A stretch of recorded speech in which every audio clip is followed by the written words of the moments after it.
Hello and welcome to another episode of Tour de Core. And Tour de Core, of course, is the show where we take a deeper dive into WordPress core. The focus so far has been Gutenberg, which, as you probably already know, is the new editing experience that is coming into WordPress 5.0. It's a big deal. It's going to change a lot of things, and eventually it will go way beyond just the editor in WordPress. Now, so far we have learned about what blocks are, which blocks are the building blocks of Gutenberg, as funny as that might sound. And we learned about the types of blocks. There's two main types. There's static blocks and then there's dynamic blocks. And dynamic blocks are somewhat similar to shortcodes, and I actually find them quite similar to shortcodes, except for they actually have a UI. Whereas with shortcodes, you're just writing stuff in square brackets with parameters that are sometimes quite difficult to remember. After we learned about the static and dynamic blocks and how to use them, well, actually during that time, we learned about how we can tie into the REST API within our Gutenberg blocks. And spoiler alert, it's really easy. Like they've done a really good job with that, and yeah, I don't know. I don't have much to add besides that doing like connecting to the REST API before with the JavaScript interface that they had was significantly more difficult. Anyway, after that, we took a look at how we can convert a Beaver Builder module into a Gutenberg block. And Beaver Builder is one of the more popular page builder plugins. And that is pretty much the only page builder plugin that we use at Pack Development. And we most of the time would create custom blocks, custom modules, so that we can have the functionality that we need exactly as we want it. And that particular example turned out to be quite easy to convert. Creating the UI within the block itself was not super difficult. It was pretty much like creating any block. And the awesome thing was that the front end rendering of the block, I was able to use almost 100% of the code that I used in the Beaver Builder module. Of course, this will vary from case to case, but still, it was pretty awesome to see that it can be that easy.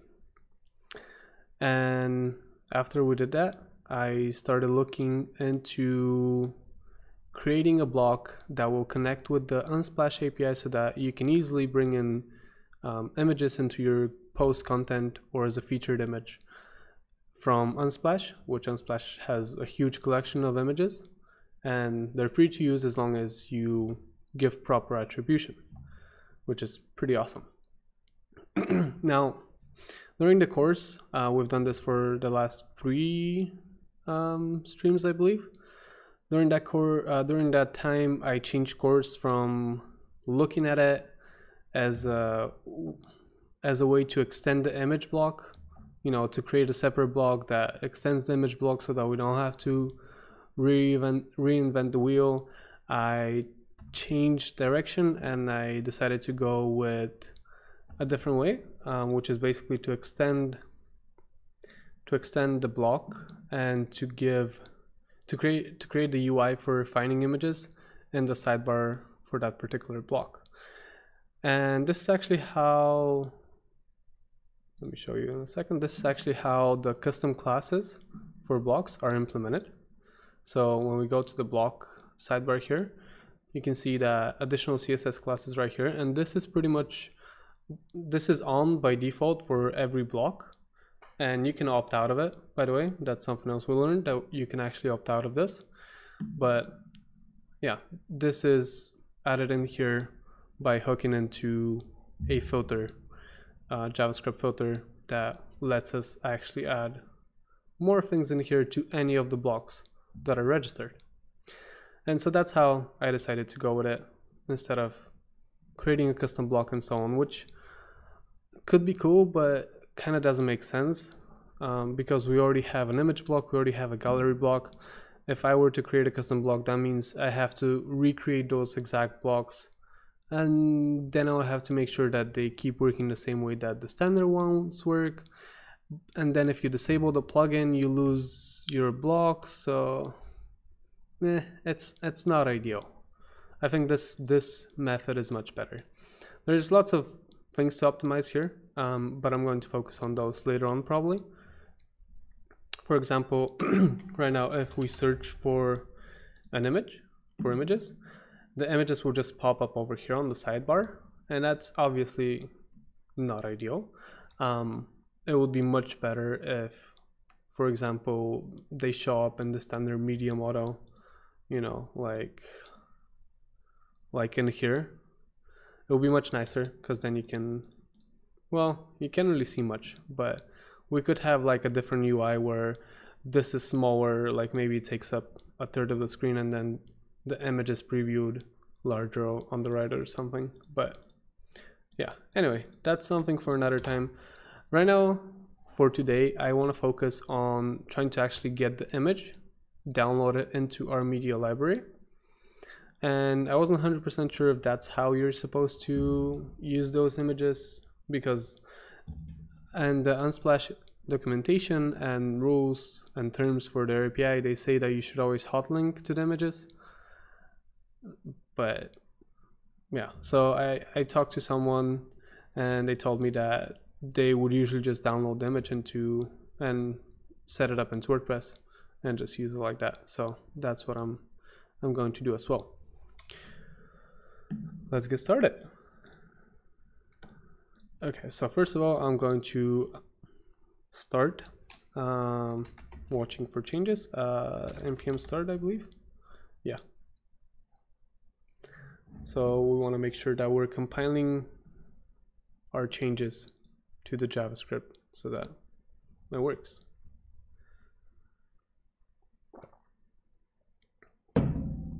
Okay, we're watching for changes.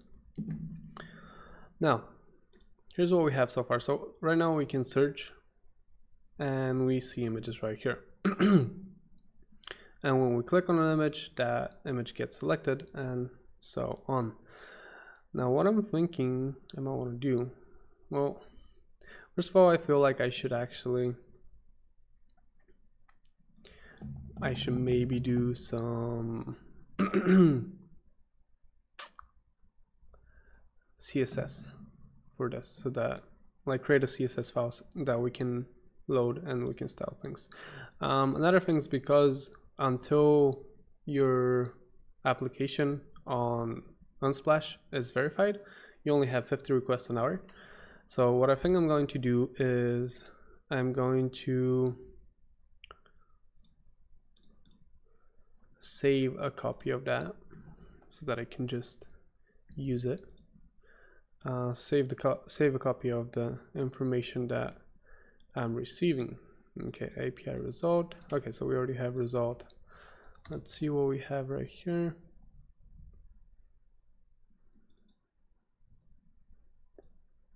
Oh, did I forget to do that? Yes, I did. Okay. Yeah, so this warning, you're probably gonna see it often if you work with React and you are iterating over an array. Each out an array, and an array or iterator should have a unique key prop. Essentially, we're looping through all of the results here and we're rendering one image, and React needs a way to keep track of which thing is which. And so what we do here is just define some unique key for this particular object or element. And so obviously you can just use the index. However, the problem is that, you know, if you load another set of results, and in that case you're still gonna have the same indexes, right? So you're gonna have, you know, 0 to 10, 0 to 100, whatever it is. And React might not realize that your DOM should change, because it looks at the key and says, okay, so we're now loading image 0, img-0, img-1, and so on. And then you get new results, and then it says, oh, okay, I already have this one, there's no need for me to reload it. And to avoid that, you need to include something that is actually going to change, kind of, actually something that is more uniquely identifying to a particular element from your DOM. And this could be like an ID, this could be, in this case, we could use the URL, one of the URLs for the image, because those will not repeat usually, especially that combination, you know, of URL and index should be fairly unique. So yeah, that kind of stuff. Let's see, I do want to result. Yeah, that's something completely different. On replace merge blocks. Yeah, that's not what we're after. That's something else as well. Is that the one? Yes, that's the one. Okay. Cool. So what I want to do is convert this to a variable, and then I'm going to do JSON stringify temp1. Okay. That should give me just a bunch of JSON. Maybe I should trim some of those. So it's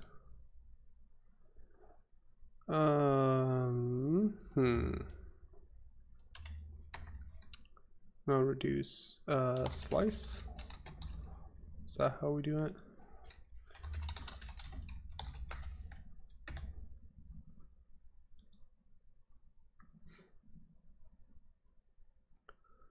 Oh, I need to look up documentation for the JavaScript functions and the PHP functions quite often.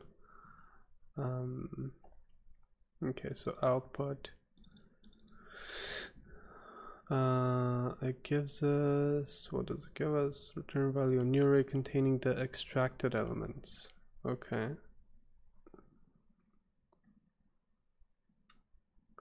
Does not alter the original array. Okay. So how about we try 0, 5. Okay, and then we're going to do this.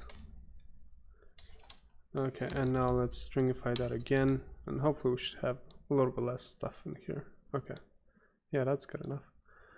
And so essentially what I want to do is just grab all of this and searching true. So instead of calling the Unsplash API, I'm just going to go like this, set state,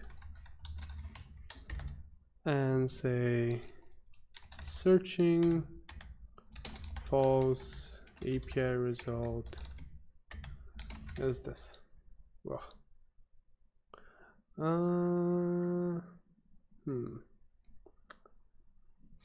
Okay, that's a little annoying. Okay, how about we do this?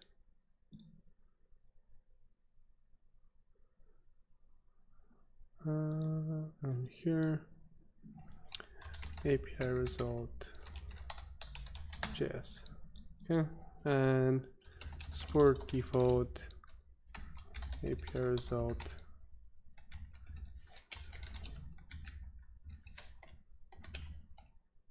That should do the trick, right?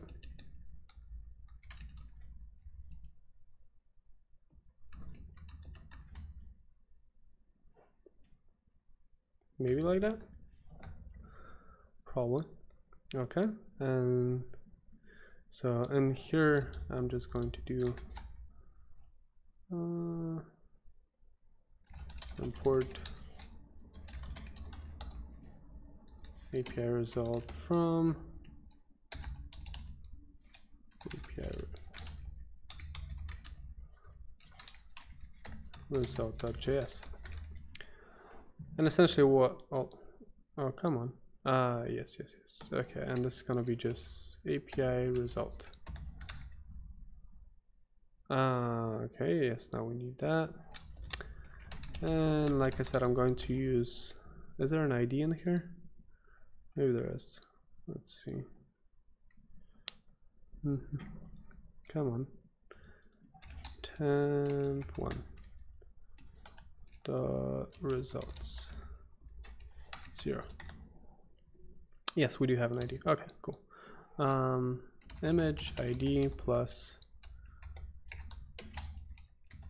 index. And I personally like adding some dashes in there. It makes it easier to figure out what is what, you know, because if I just go like this, then where does the ID end and the index start? It should be fairly obvious, but still, it makes it easier to read for me. Okay, now this should compile fine. Cool. So now let's see what's gonna happen. We should be able to just click search and it should give us results right away. Maybe not. Sad. Okay, let's take a look and React Developer 2, see if we can figure something out. Query searching false. That's interesting. Okay. Why did that happen? Under API results. No. On search. Okay, if it's not empty, which it's not empty, right? It's not empty. Searching true, searching false, API result. Let's see what we have in here. Do we actually have something? I don't know. Undefined. Okay, let's try something else.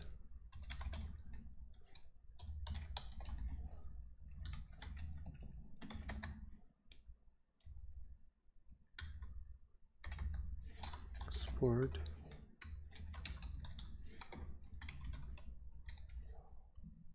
That's the same though, isn't it? Pretty sure that's exactly the same.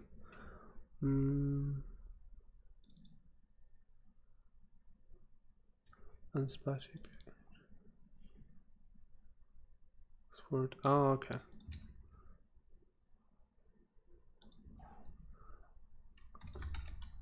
Does this work? API result from API result? Perhaps. And there we go. Okay. Cool. I see what the deal is. Okay. Sweet. So now, when we go back in here, ta-da! We just get our 5 images automatically loaded. No requests, no extra requests to the API. Sweet. Okay. Next on. Yeah, that's not ideal. Yeah, that's why I think that's why it should be in a model window, because right now when you click search and then you click away from the block, you lose your results. So then you have to go ahead and do the whole thing again.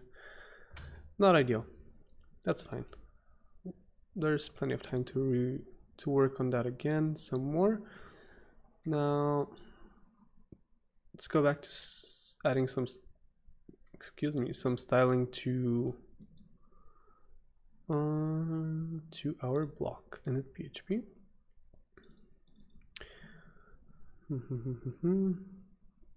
Oh, we do have some CSS. Okay, sweet. Okay, so let's just use this one. What's the difference between editor and style? Block style build. Is this getting editor style? They're both getting built.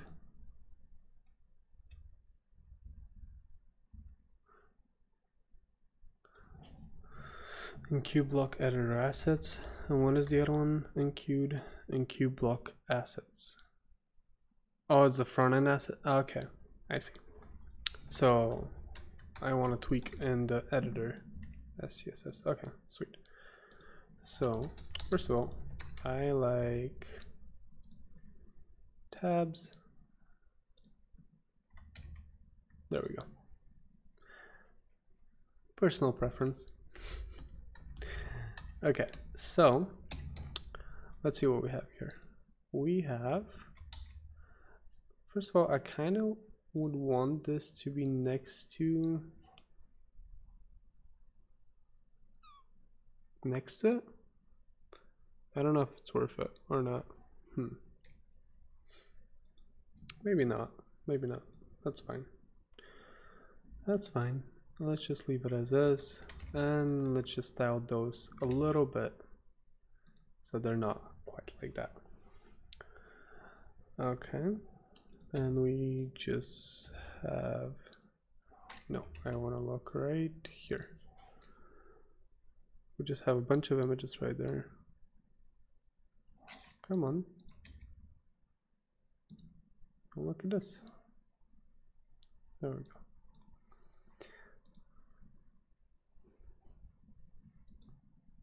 Okay. Unsplash images. And actually, I might do something like this.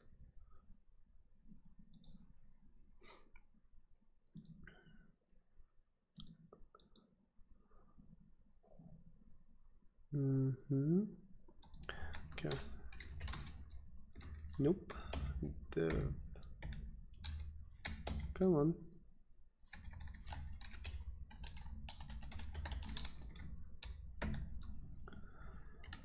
And we'll move the image right here, and I'll get this key and actually add it on to here. And let's add class name and splash image.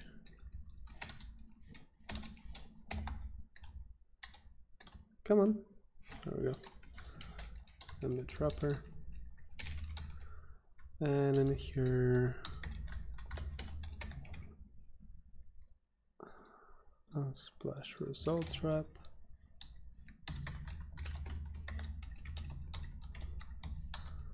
Image wrapper.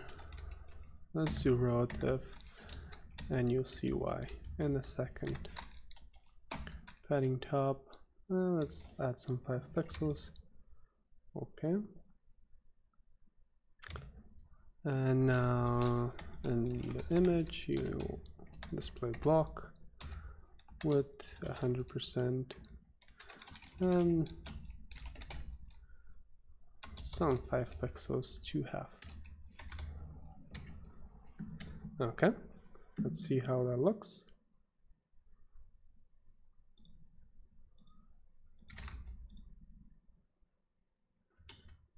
Something's not loading. Oh wait, it did load. Where's my... Oh, padding top 5 pixels. So that's not a lot. Yeah, let's do 10 pixels. And maybe 10 pixels on the image as well. Just to give it a little bit more spacing. Okay. 10. 10.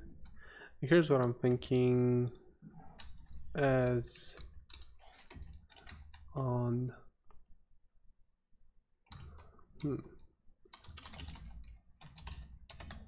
That's probably not a callback. Yeah. It has to be on mouse over. Okay. On mouse over.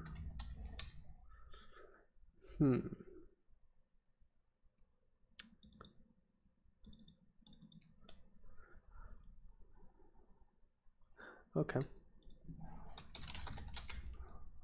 Image mouse over. And let's do data index. This index.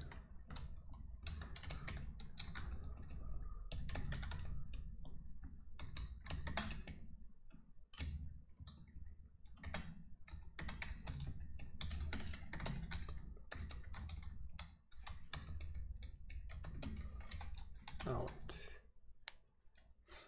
Okay, so let's see what we get here. On image mouse out.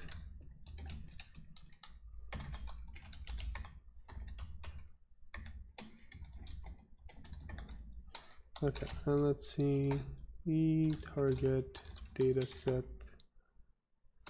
index.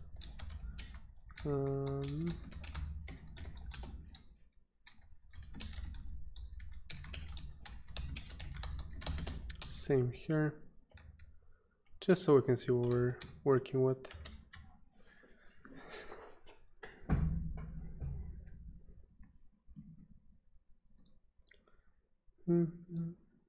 Okay.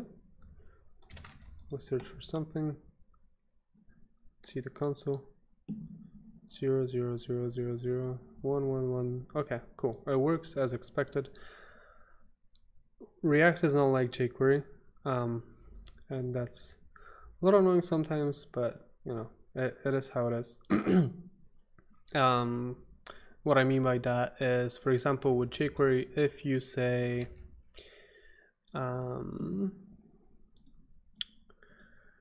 that you want to listen to the onClick event for, come on, what? That was weird. What? Ah, okay.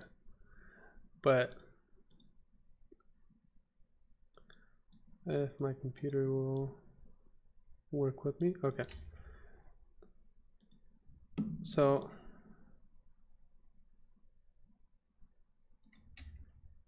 come on, please.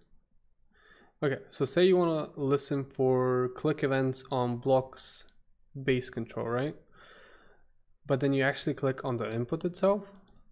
Event target will be the input. I mean, I know that probably the same thing is true for jQuery, but in jQuery, when you refer to this, it's actually the element that you targeted, that you specified. You know, when you said, I want to listen to the click event for this particular element. And as I haven't been able to find a way to do that here as well.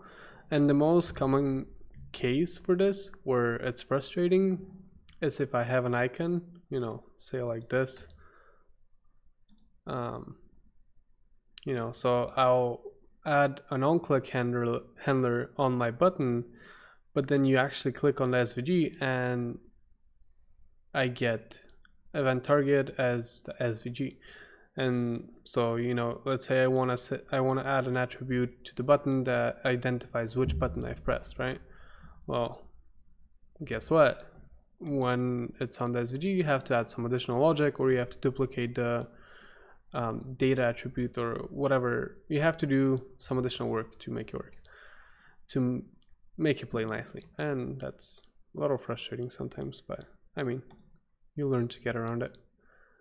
Now though, on mouse out, on mouse over, what I want to do is update my state and say that, and this should happen here, hovered image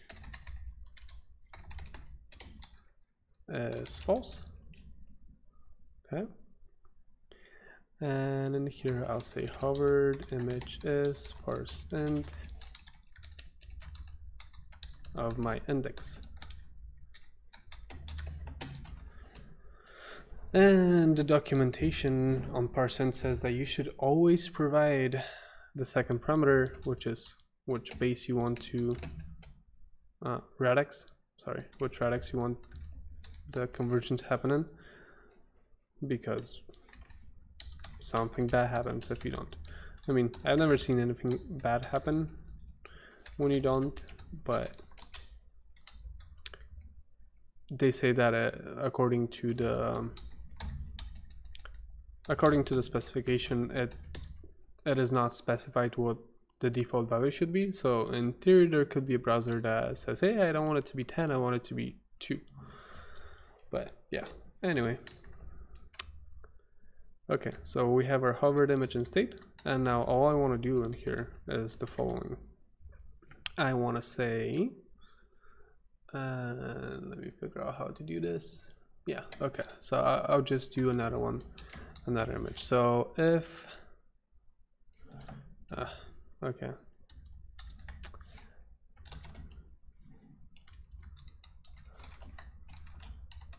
Would that work? Perhaps. So if we have hovered image in our state and our index equals the hovered image. Then we want to render another image. Otherwise, we want to render nothing. And the idea here is that I want to be able to provide a bigger preview of the image somehow, despite obviously this is not going to work nicely on mobile, but it's just a temporary way to make it a little nicer. Okay, so instead of the small one, let's see what we have here to work with. The first result, euros. So we have regular, small. Regular is what? 1080. Oh, that's plenty big. Raw, fall. Okay, let's do regular, and let's add a class name of hovered image. Image preview, maybe. Sure. Data index. We don't care about the data index. That's fine.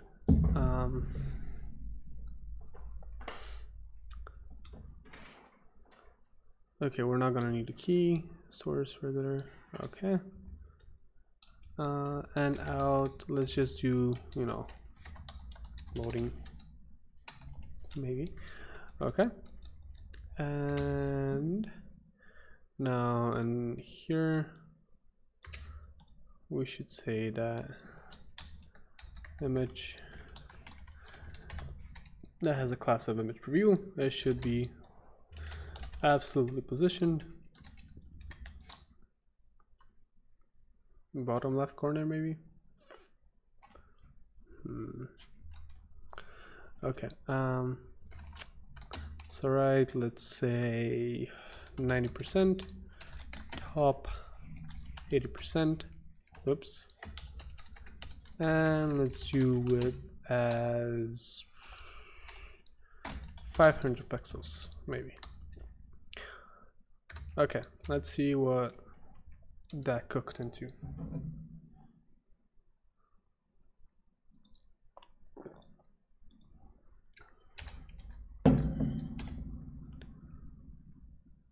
Nothing.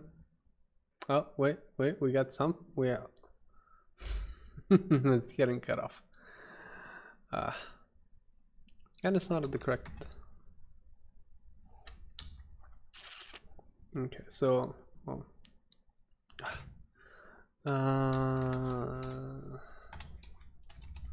let's do like a lot, and actually let's just get rid of the this one just for right now, for debugging purposes, so that we can see what exactly is going on. Right? Come on. I should see. Oh. Interesting. Okay. Hey. Why you disappear? Oh no, that's not looking good. Is it not gonna work? It's not gonna work. Oh, come on. Come on now. Yeah, this is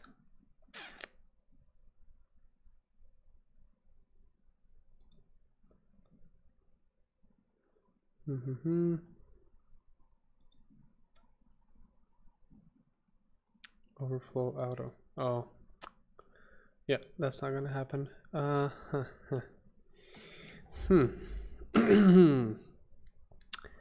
Okay, that's unfortunate.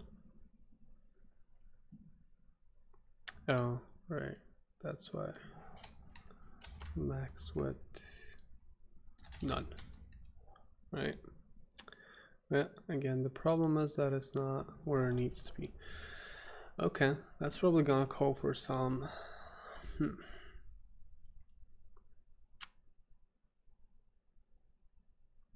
for some calculating of things and absolutely position elements. Ugh. Not ideal. Not ideal.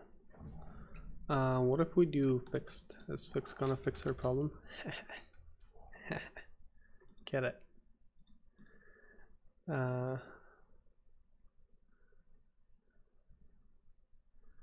No, fixed does not seem to fix our problem. Where is this? Where did this even go?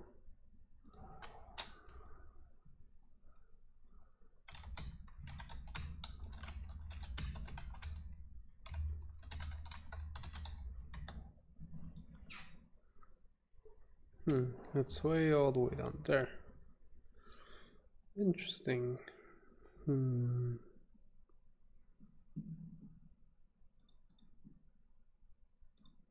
Okay, what if we get rid of all of those? How's that gonna affect things? Nope, it's still down there.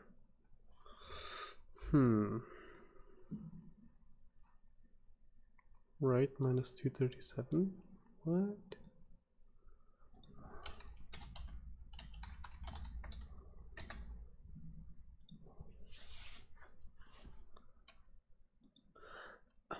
I guess I could just center it, you know? Not ideal. Maybe it would work. Okay. So in this case, let's do left 10%, right 20%, well, right 300 pixels, top 300 pixels, bottom 10%.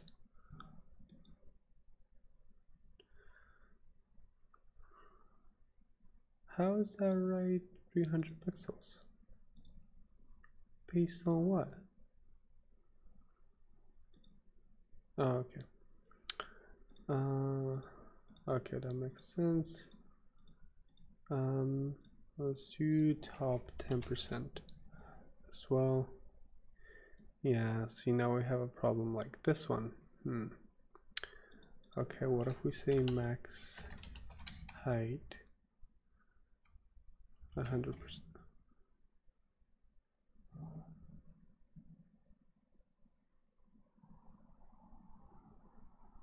Okay, that's not hey.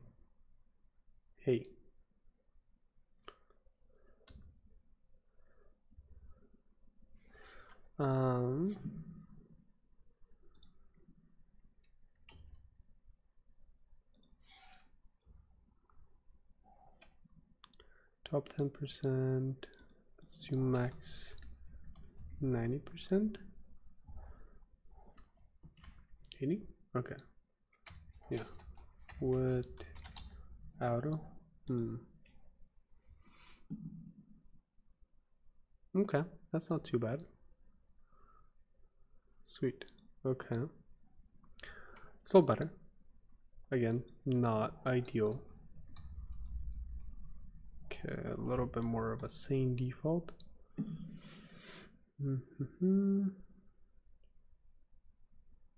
Okay, that kind of works, right? Let's get rid of those and then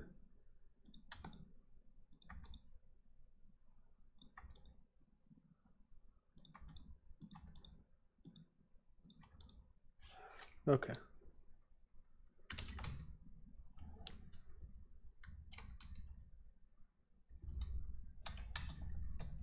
That kind of does the trick. It's not ideal, but it kind of does. At least it gives us some sort of a preview, right? Which is what we want. We want something that's maybe slightly bigger than what we have right now. The only question I have is this going to be any wider for a different sort of image? I don't know why it doesn't show for the... Okay, yeah, it does show. Cool. I guess we could add in some background. You know, like so that you can see something is supposed to be there. Box shadow. I really don't know.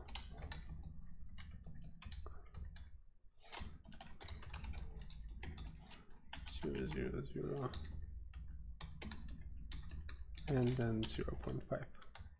something like that, so that we have some sort of. And why does the first one not work? Or does it work? It's just not loading? No, it just doesn't work. Oh, okay, I know why. Yes, okay, because I'm doing a boolean check. And okay, so if false is not, there we go, that should fix our problem.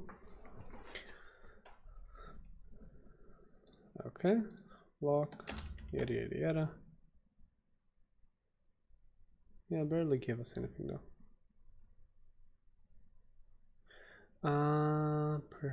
Perhaps minuet would do the trick.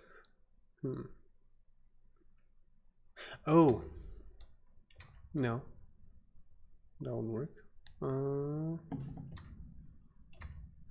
I don't know. Well, it kind of does the trick, right? It's more or less the point. I would like a little bit more. A little bit more on the shadow side. Ooh, not 55, no. 55, bad.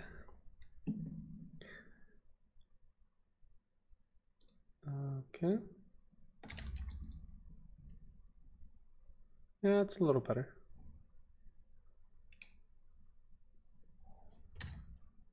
Okay, I might even go as far as like that. I keep forgetting those parameters too. It's a little better. Not perfect, but a little better.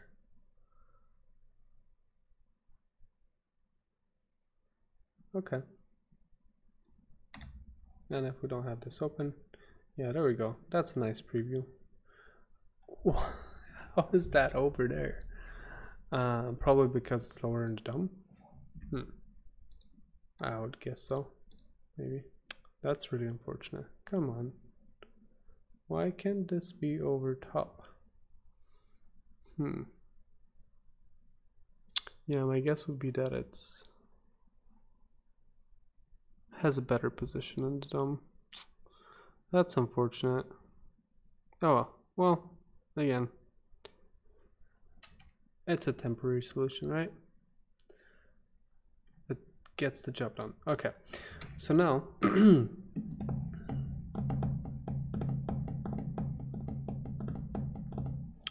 I'm trying to decide how exactly I want to make this process work, right?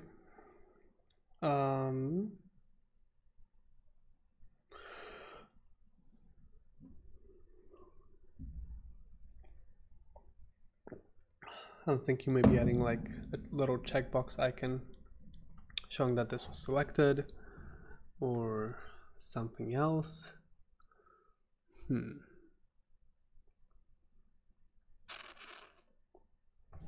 Okay, so first of all, how about we do the following. 1 second.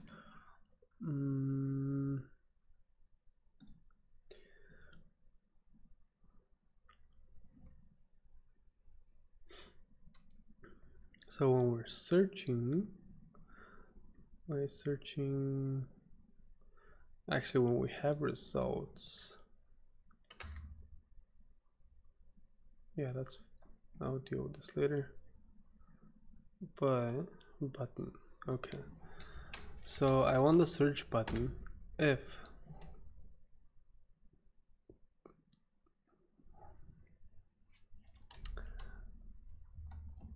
we don't have an API result. Let's do it the way the Gutenberg team does it. It's pretty neat. I like it. Instead of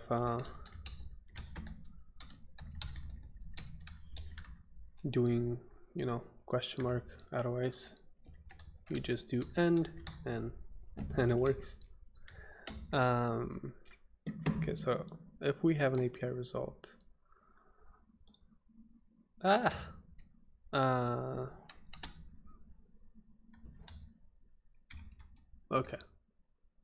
If we don't have an API result, yes. That's better. Okay, so if we don't have an API result, do the search button otherwise. Hide it, and instead of the search button, I would like to do, so if we have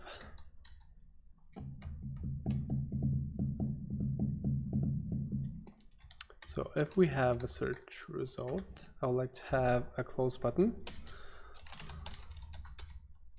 Oops, API result. This one's not going to be primary though, and it's not going to be busy. Clear search and clear results, right? One could argue we could just add another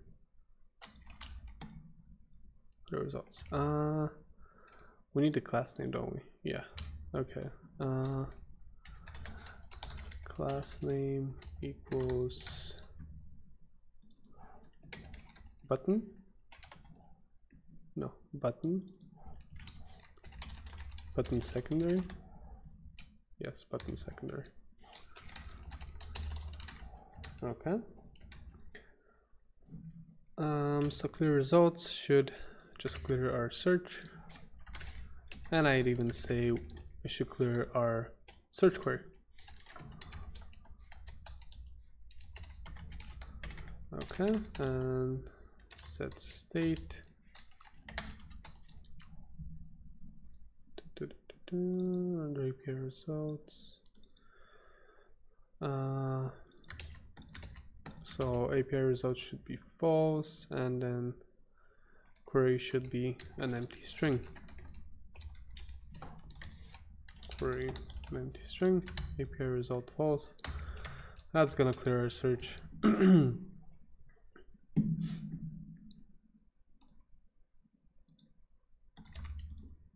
Clear results, there we go, nice.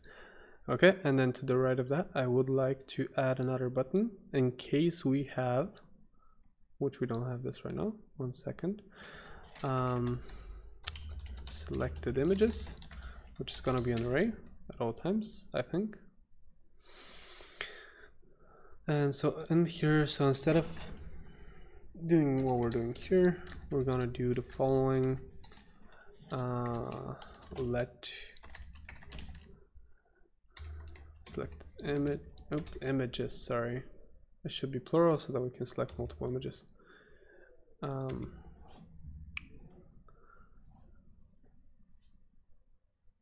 I'm trying to decide how to do it, whether I should just save the ID in this array, and then when I need it, just look it up based on that ID or the index. Let's do based on the no, let's save the whole thing. Let's save the whole thing, and I'll explain why in a second.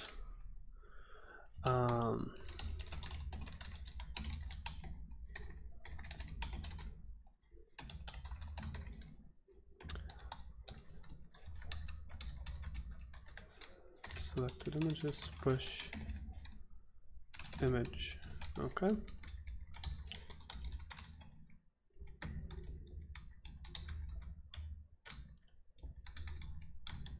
Select images.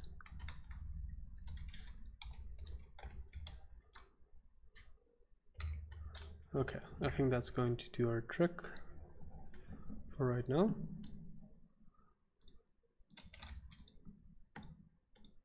There we go. So they're not getting cleared anymore. And if we inspect the component, we should be able to see the selected images now has an array of 4 images that we clicked and all of their respective information. Okay, so that's pretty cool. What's next? Well, the next thing is that when we have when we're rendering the images, let's do selected image IDs equals Just want to get this state selected images, and we just want to plug the ID from here. And essentially we're just going to say if selected images ID style length and -1 doesn't equal selected images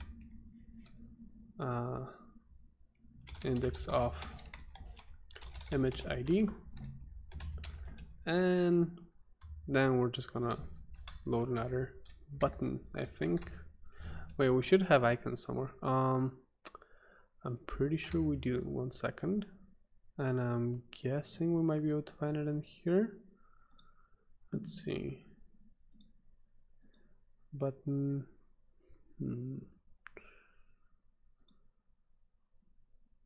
Maybe not. Maybe we won't see it in here. I'm pretty sure that it was a component somewhere. Let's run class names component.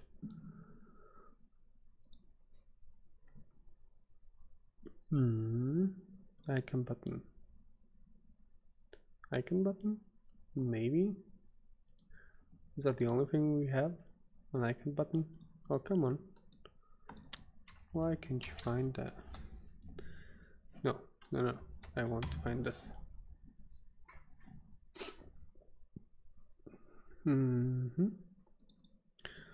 This is how it's used. Icon class name label on click. Okay, and where is it defined?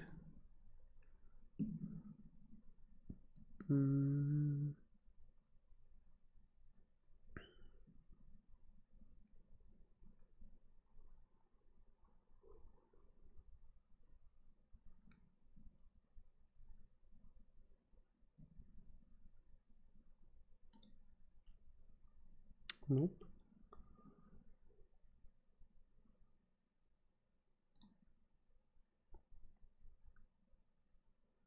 Nope.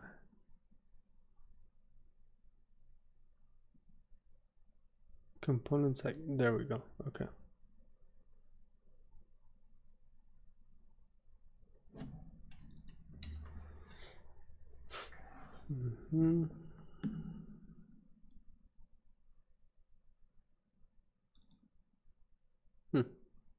Okay, that's fine.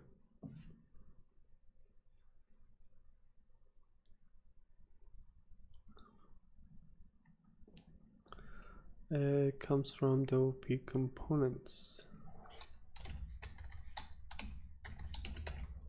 Icon button. Okay, and we said that it is being used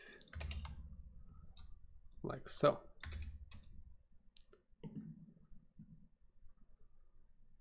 So we're just gonna trust that this is how it's meant to be used, right? On click, do I have to define on click? I don't know. Let's try not to and see what happens, right? And our class name will be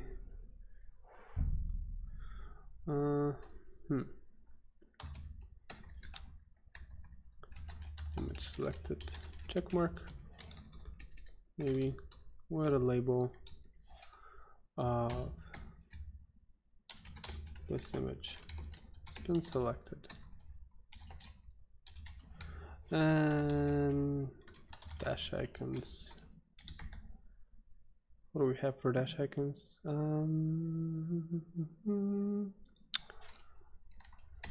Checked. Yes, we do. Yes. Yes. Okay, this image has been selected. Yes. Okay, and let's see what actually happens here when we do this. We select the block, blah blah blah, search or something. Ooh. What? Why is that? What? What? That was strange. Okay, let's try again. What are those zeros? Huh. There's not supposed to be a 0 in there.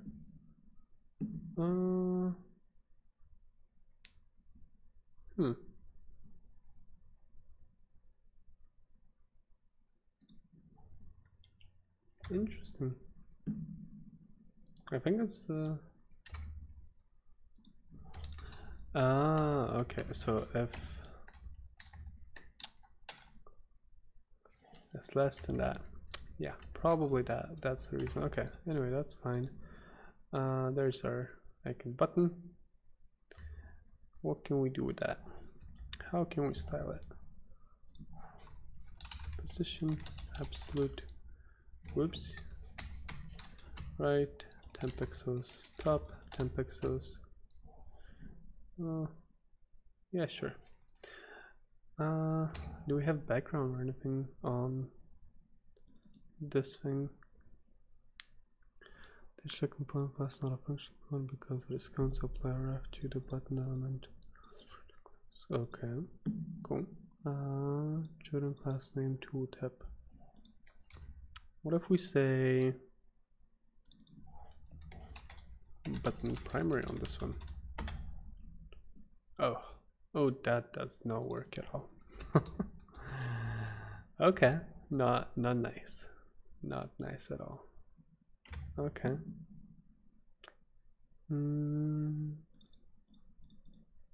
Classes.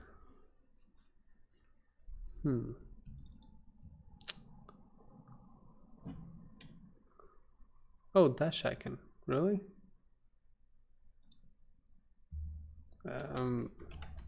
How about we just use that instead?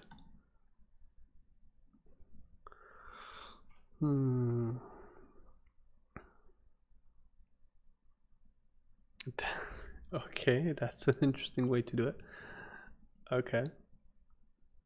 Let's just shove everything in there. That's fine. I mean, it's nice because obviously we're using SVGs at that point, but still, that's not what I expected for sure. Okay. Yeah, so it just renders the SVG. Let's try that. Let's try that then. Let's just use the dash icon. And is it dash icon lowercase? Okay, and no label.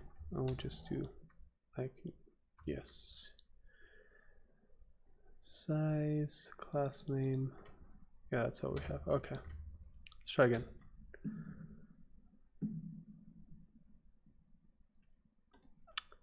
I should be working on other stuff right now though. Oh, that, okay, that was oh. Yeah, I might want to actually import the dash icon instead of just using it without actually saying that I want to use it. Okay. Lock. There we go. It's a little better. What happens now if we put on the dash icon itself on the SVG? Oh, that's probably not gonna be good. How about that? Oh my. Yeah, does not work. Does not work. Okay, that's fine.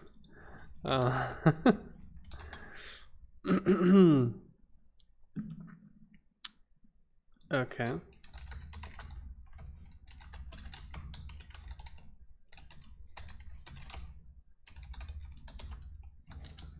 Oh. Hey, I said top.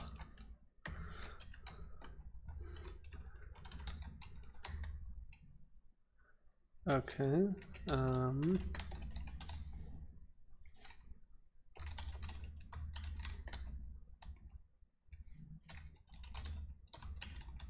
I don't even know if that's supported everywhere. Who knows? Who knows? What? 15 pixels? Oh, no. Like 25? 30? 30 pixels height? Oof. I mean 35. That kind of works, right? Okay.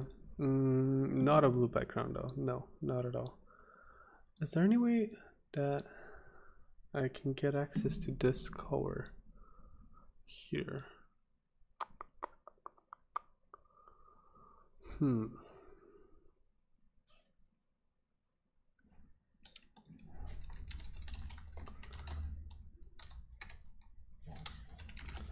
Use theme colors. That's probably gonna give me the wrong thing.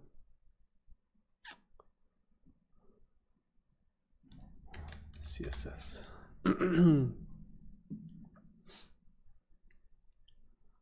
No, no, nope, nope. Use current theme colors.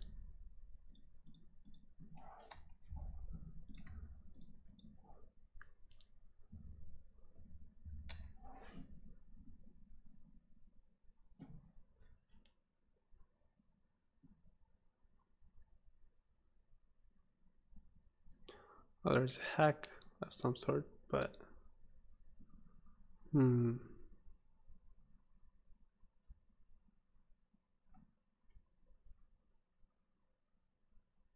really don't want to use that. I feel like they exposed some custom classes that you could use, but I'm not sure. I'm not sure at this point. That's buttons. Button primary. Let's see. Where else is this used? Only here? Really?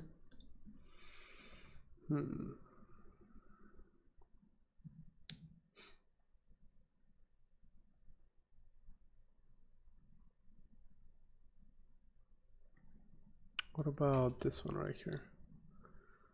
This color, where's this color? Can you stop focusing on that? Okay.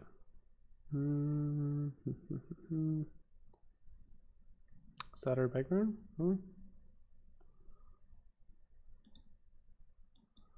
Is our background here? Yes, it is. Okay. And the menu, again, it comes from an unknown location. Okay. I guess let me switch to a different color theme. I feel like that's probably gonna do the trick for me to figure out how that works.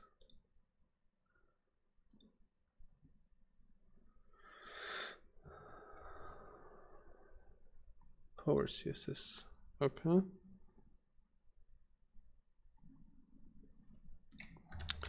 Background. Developer core UI button primary.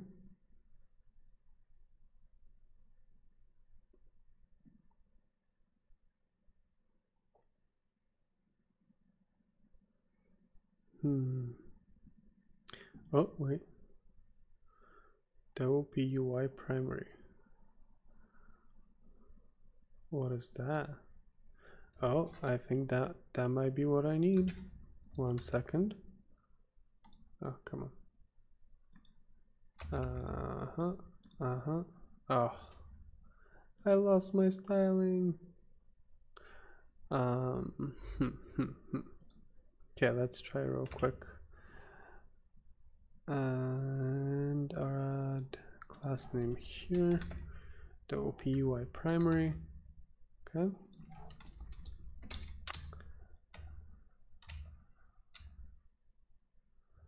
And I'll just add it in here. Absolute top 10 pixels, right? 10 pixels. Width was 35. Height was 35. Border radius was 50%. Okay, let's see what happens.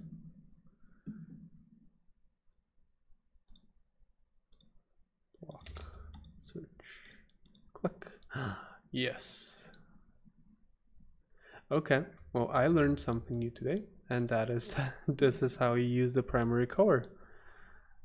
either background, that will be UI primary, you use that class, or that will be UI text primary.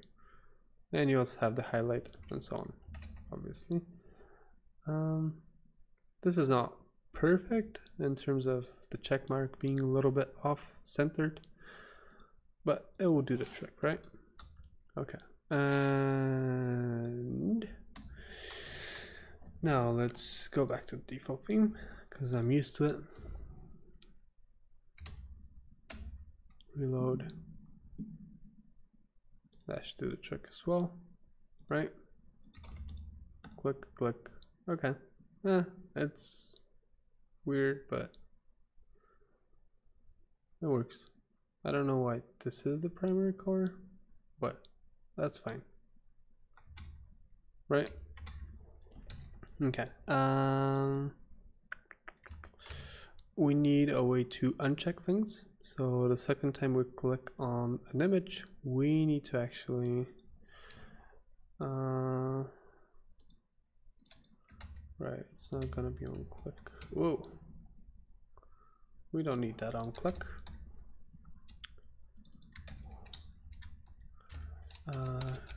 Toggle image selected. Okay. Image. Okay, selected images. And now we have to figure out if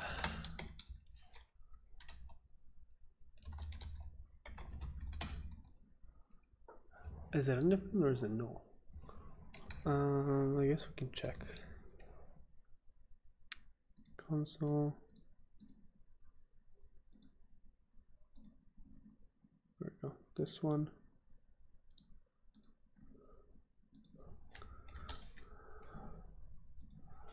Score find where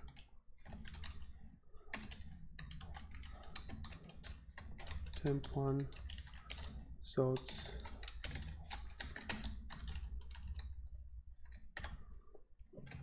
okay.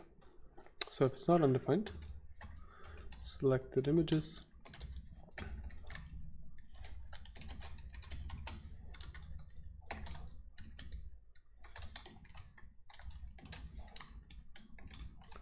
ID, image ID. Then we have to get rid of this one. Otherwise, we want to add it in there, like so. And find where reject. We're not allowed to do test passes. Okay. So I think we can use this one, reject selected images. Selected images is selected images reject function image. Yeah, okay. So return image ID equals image ID. Okay, that should get rid of our image the second time we click on it. And let's see if that's going to work.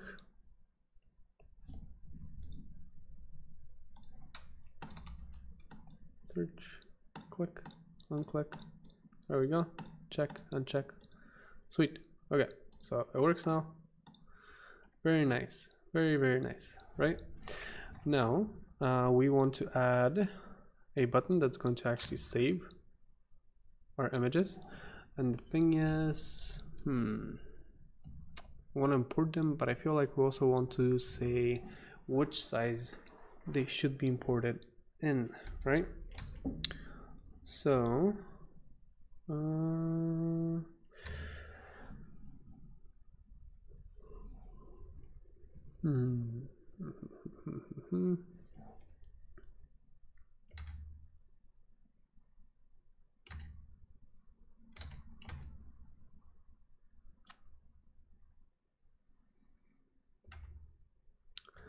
okay. Here's what I'm thinking of. Controls, blah, blah, blah. Okay.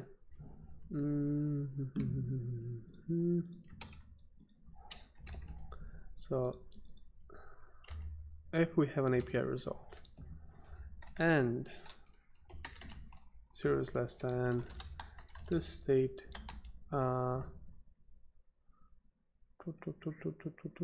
this state, come on,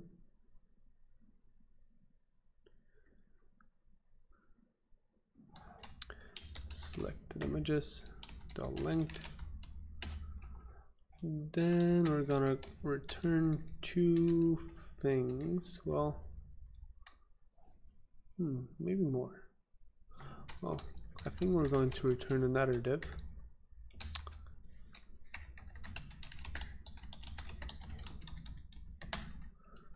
Inside of which we're going to have a drop down and a button as primary true. On click this, import images, selected images. Okay, no, nothing here. And it says import selected images. I don't know how plurals are supposed to work here.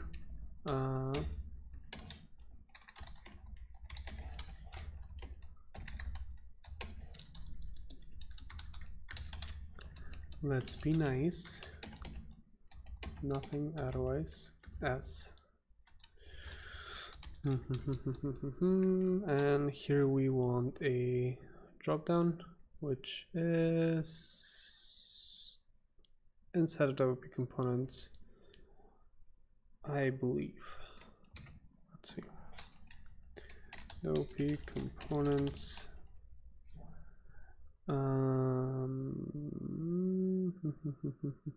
Nope, it's not called select. Drop down menu. I believe so.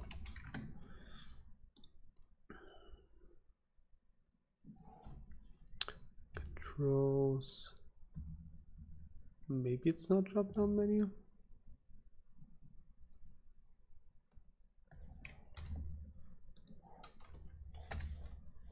What else do we have in here? Maybe it's drop down menu.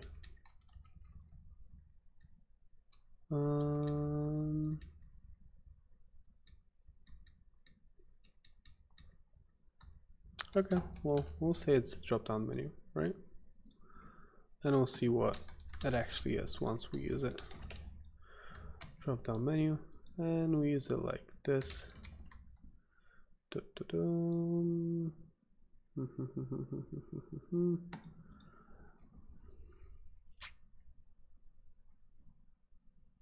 Okay, so we're going to render right here, label, size to import, image size to import. There we go. Icon, no, I don't think we need an icon. Maybe we could use an icon. We'll see, really. Does that, wait, it does work, okay, cool. I don't complain about it. Sweet, okay. So for controls, what? I'm pretty sure, no, that doesn't seem right. Hold on. That does not seem right at all. I feel like I did a drop down somewhere already. Oh, there, let's just look at this one. Right? That is the simplest thing. Just look at what somebody else is already doing and do something similar. Okay. It is not what I expected it to be. Inspector select control. So then it's probably coming from the inspector then, isn't it? Text control. Yes. It is not a drop down menu. Okay. Select control. Yes. Import select control. How is it being used is the question, right? We want this. Okay. And we want to just place it right here. Options is just an array of options. So that's cool. Just array here. Nothing complicated. There we go. And we need some values and some labels. We'll get to those in a second.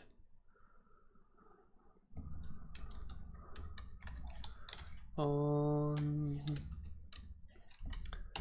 image size. Change, okay. Label image size to import value to state image size. Okay.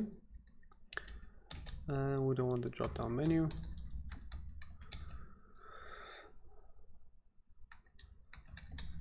Okay, now I need to check what sizes are available to us again. Euros, so we have thumb, small, regular. Okay, let's start. Actually, full, regular.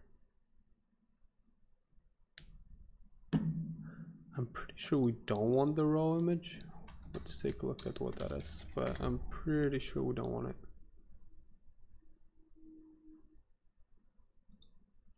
Ooh, that is big.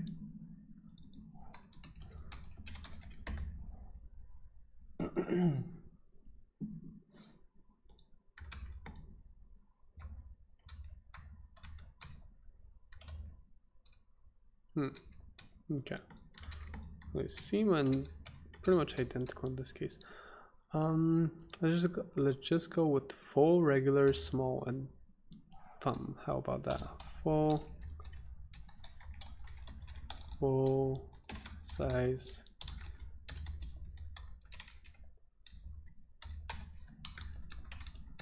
Regular size,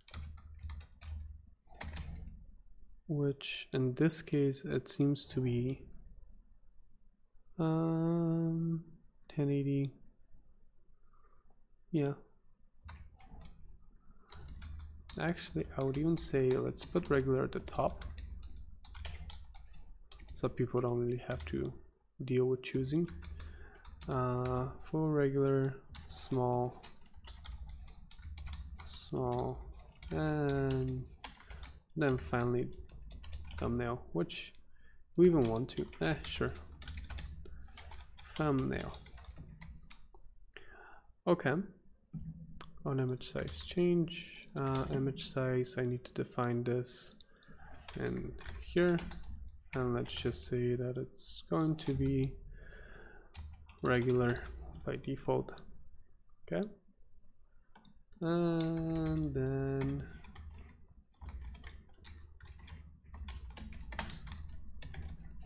value, right?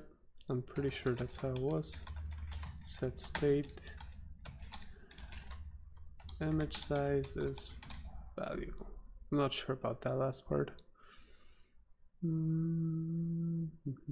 Oh yeah, I need to find that in here actually. Gutenberg, Gutenberg. Okay, find encoder. This because I know I've used it already. And here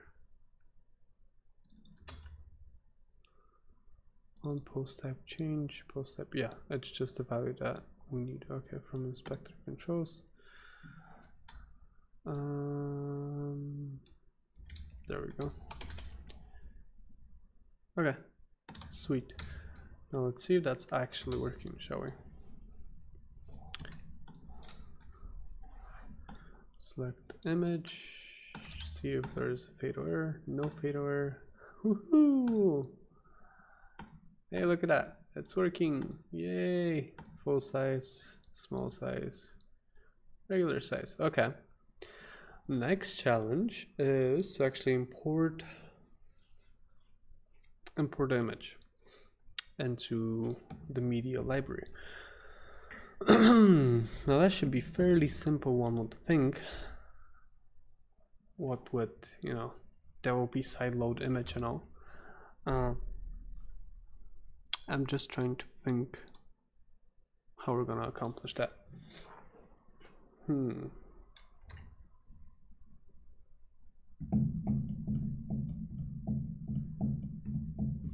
So I need to look into the REST API, see what we have there available to us. I know that you can upload an image directly, but I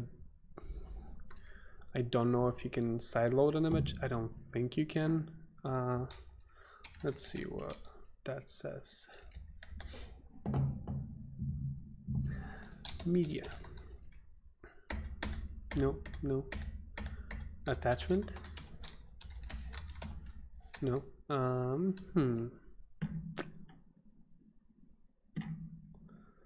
Let's just check right here what we have.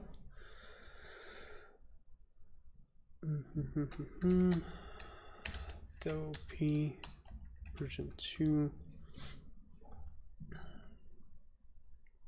Posts,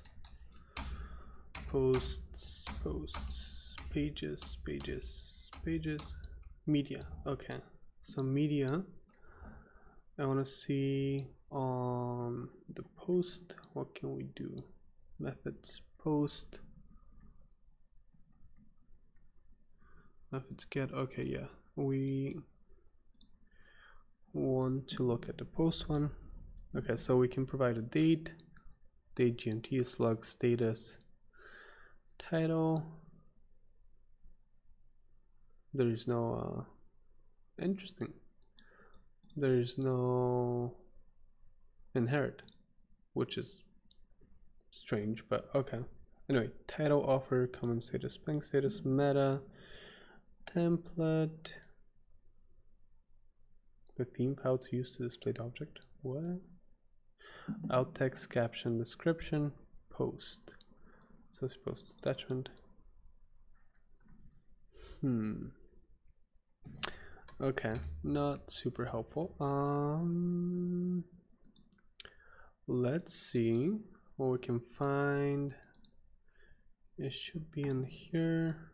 REST API, endpoints, REST posts, REST post type. It should be somewhere here. Attachments controller, yes, I think that's the one we need. REST post controller, items query,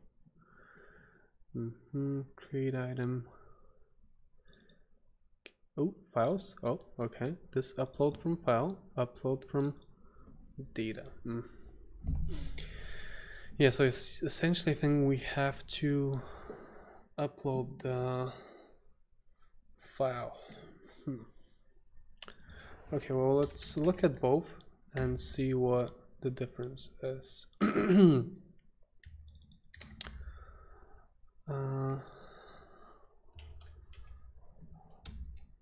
Let's get file parameters. Okay, so I don't think it's gonna be upload from file. Upload from data. Request get body. No data supplied. Content type, content disposition.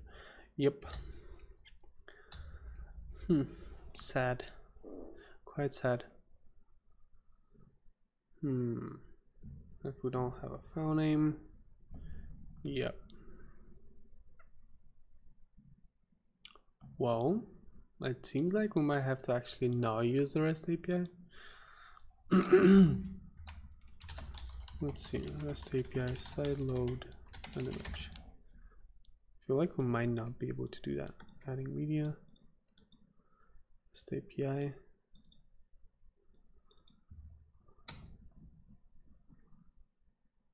Images, a two-step process, post the data to, there will be version 2 media as a request body or in multi-part format. That will upload the file and give you a 201 created response with location header. This header points to the post object for the attachment that has just been created. I feel like this is not different. Like, I feel like this is no longer the case. I could be wrong though.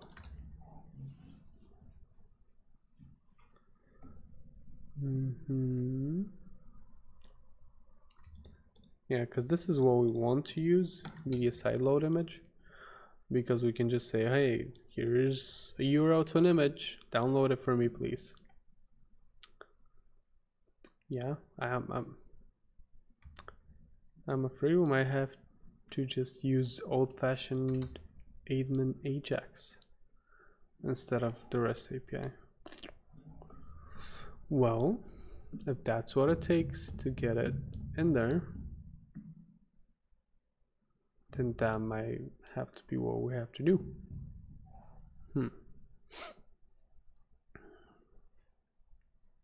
Oh, here's another nifty feature I just thought about.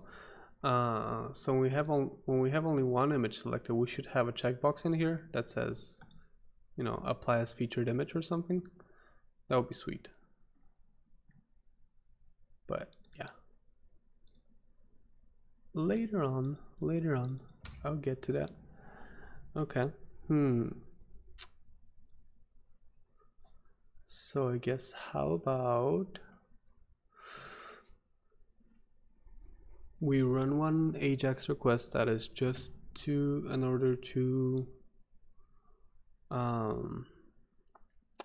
sideload the image. Okay. And then after that, we update the information through the REST API. Perhaps, maybe, I don't know. Okay. Oh, what if we have multiple images? Yeah, maybe I'll just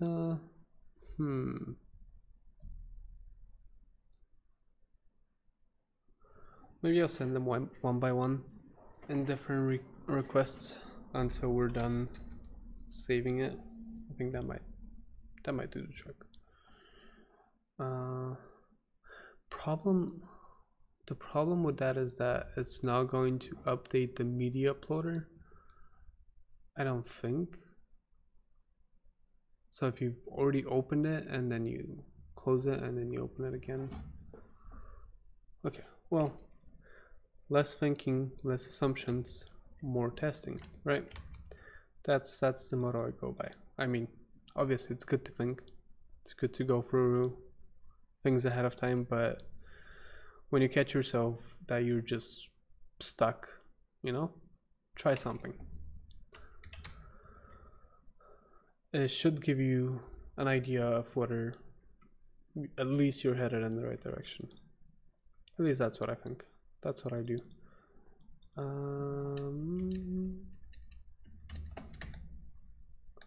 Okay, we're localizing it right here. Go back here.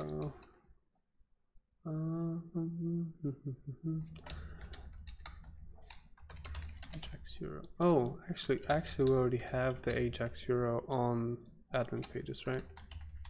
Ajax URL. Okay, sweet. Yeah, so at this point, what I would do is we have a handler for when we're clicking save. Whoa, import.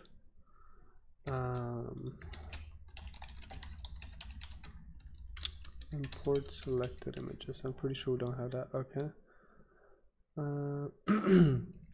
Here's what I would do.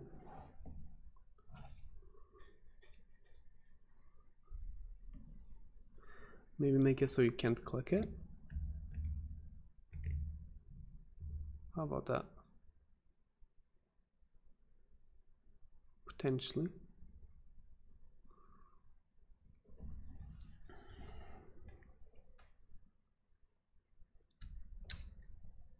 Potentially that could work.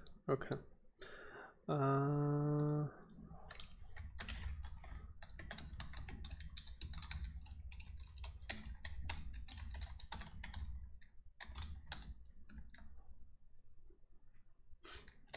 If we don't have any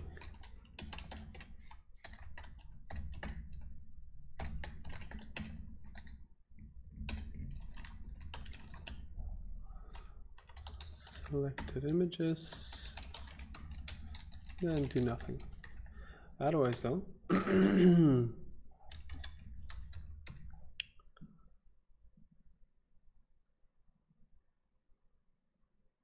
button is busy searching.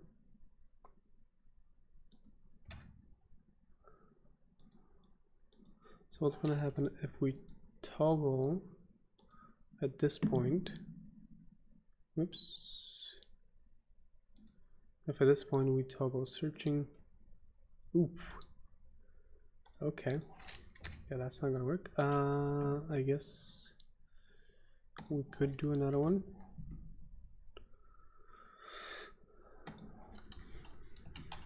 Searching, saving images, false. Okay. And just say that this state saving, whoops, sorry, set state saving images true. Okay, this is going to run that thing, and then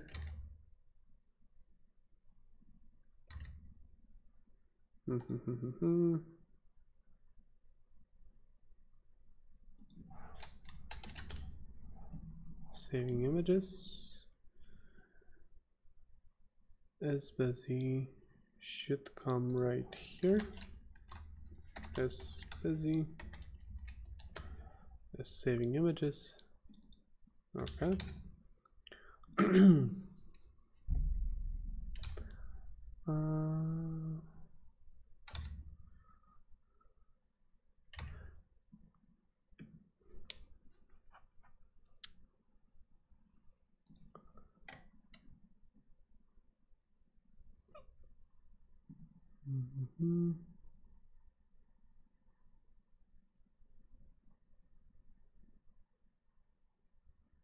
Placeholder, sandbox, thoughtful, spinner.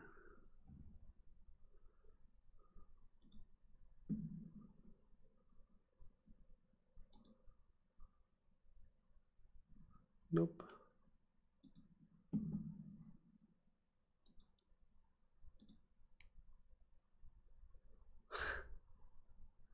I like that. Simple. Simple component, right? Placeholder. No. You know, might not have what I was hoping for, but that's fine. That's fine. Okay.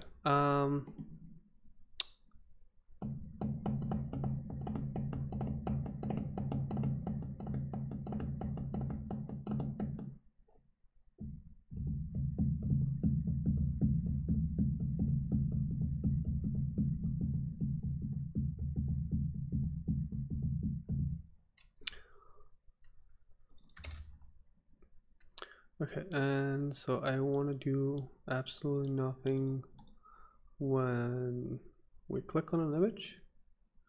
So toggle image selected. So if this state, if we're saving images, do nothing, right? We're gonna wait until all our images are imported, and then we can do other cool stuff. Okay, and when we're rendering the images, I would also like some sort of indication here that we're processing that image. Nah, that's fine. That's fine. We can deal with this later on. Okay, so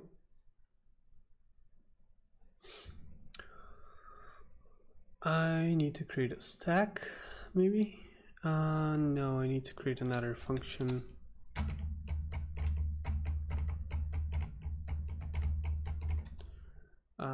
That is import image, and we give it image, and then a callback, right? I think that might do the trick.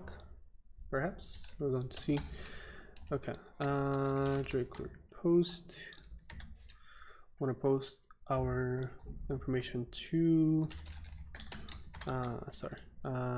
Ajax URL with an action, and then selected size the state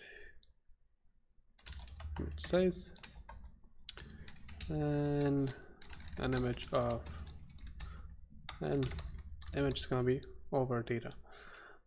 Action TC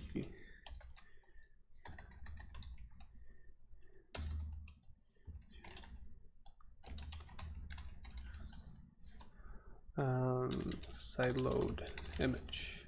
Okay. Long names are absolutely lovely, but hey, that's, you know, part of the thing. You need to prefix everything with your plugin name. Okay, and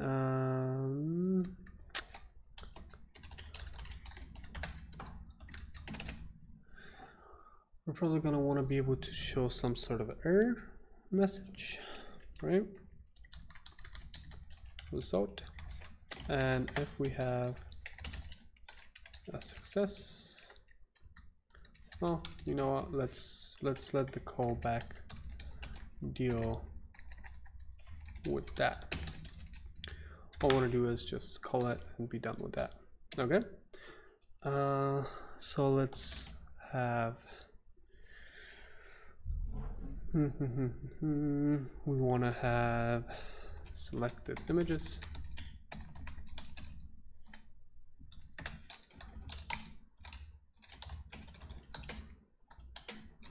This state selected images,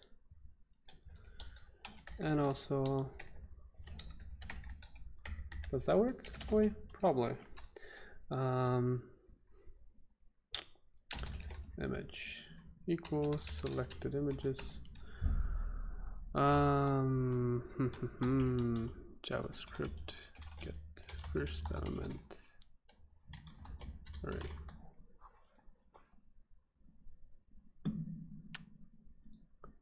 Shift. Hey.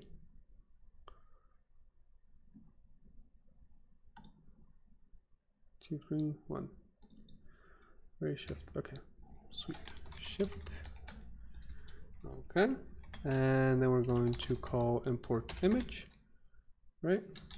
Yeah, this import image, of course, with our image, and then a callback function that gets the result. And then if we have selected images, we do image, same thing essentially, and then just go, right, function image side loaded callback.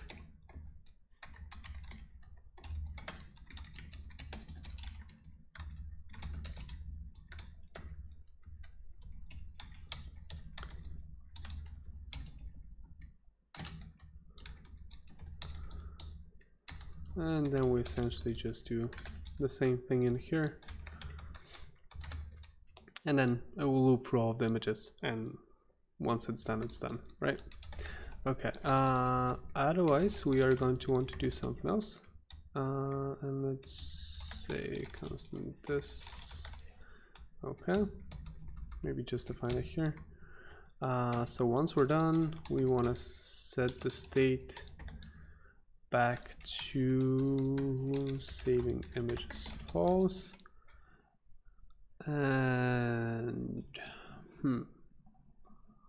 want to show a feedback of some sort, but I guess what we can do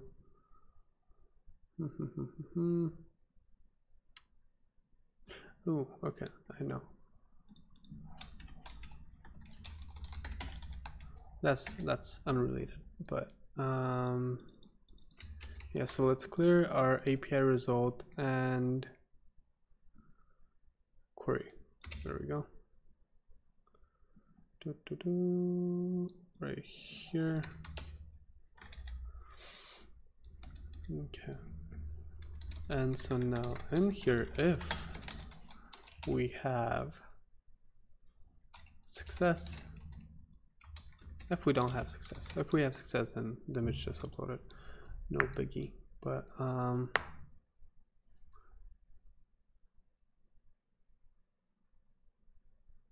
maybe.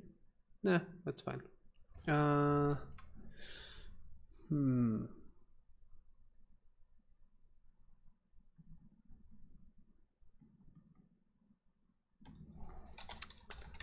Okay, upload it.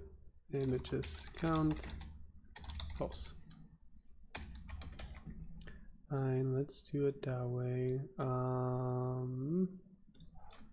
Save an image is true, and then upload image count is 0. And if we have success, otherwise, if we have success, set state.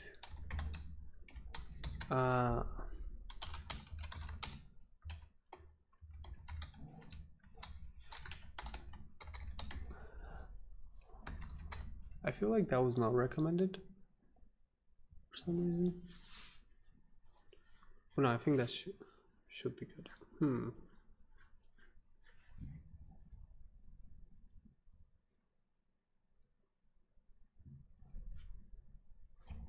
not sure. It should be fine in general. Okay. And there's true state ers push.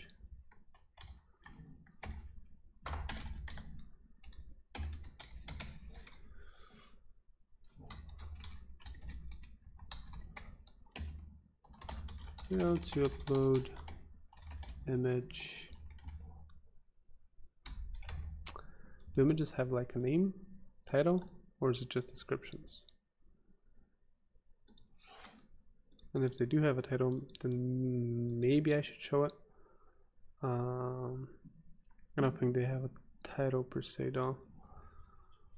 They have a description. That's long. That's potentially long. Okay, well.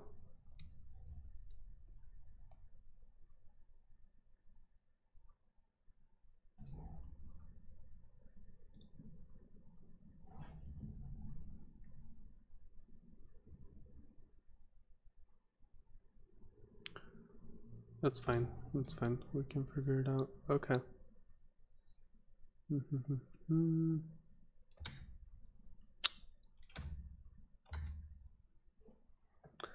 I guess we could do. How do we even do that?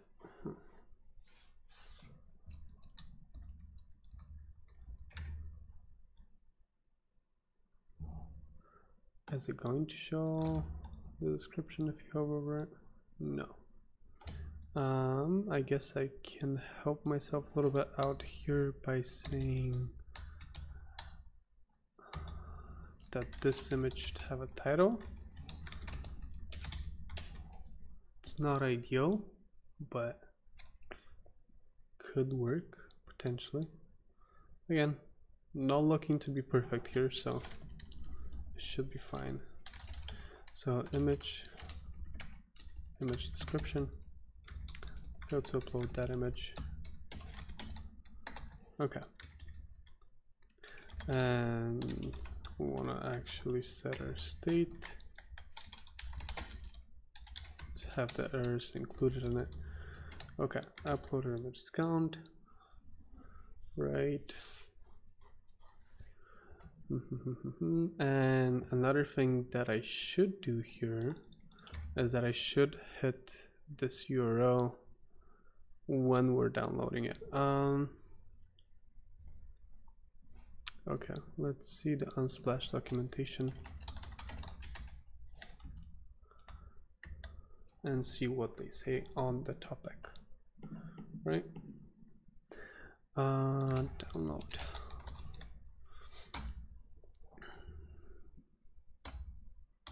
Download location. Come on. Oh, wait. Something No. Okay. Photos. Get a photos download link. Preferably hit this endpoint if a photo is downloaded in your application for use, for example, to be used on blog article, to be shared on social media, blah blah blah. This is different than concept of view, just cracked automatically. Okay. And is this the correct URL? Photos, the ID, and then download. Okay. And how do we do that with the JavaScript library? Libraries, let's see. JavaScript. Download. Trigger photo download. Yep. Okay. Get photo, then to JSON, then download photo. Okay. Oh, okay. That's fine. I don't even need to get the photo. I can just say Unsplash photos, download photo with that particular image. Okay, cool. Perfect. So if we have a success, then I would say that we should do Splash API wrapper, download, trigger, image, download, and we'll just give it the image, right? Now I just have to define that in here, call API fetch images, image, and this is essentially Unsplash photos, download photo, Unsplash API photos, download photo.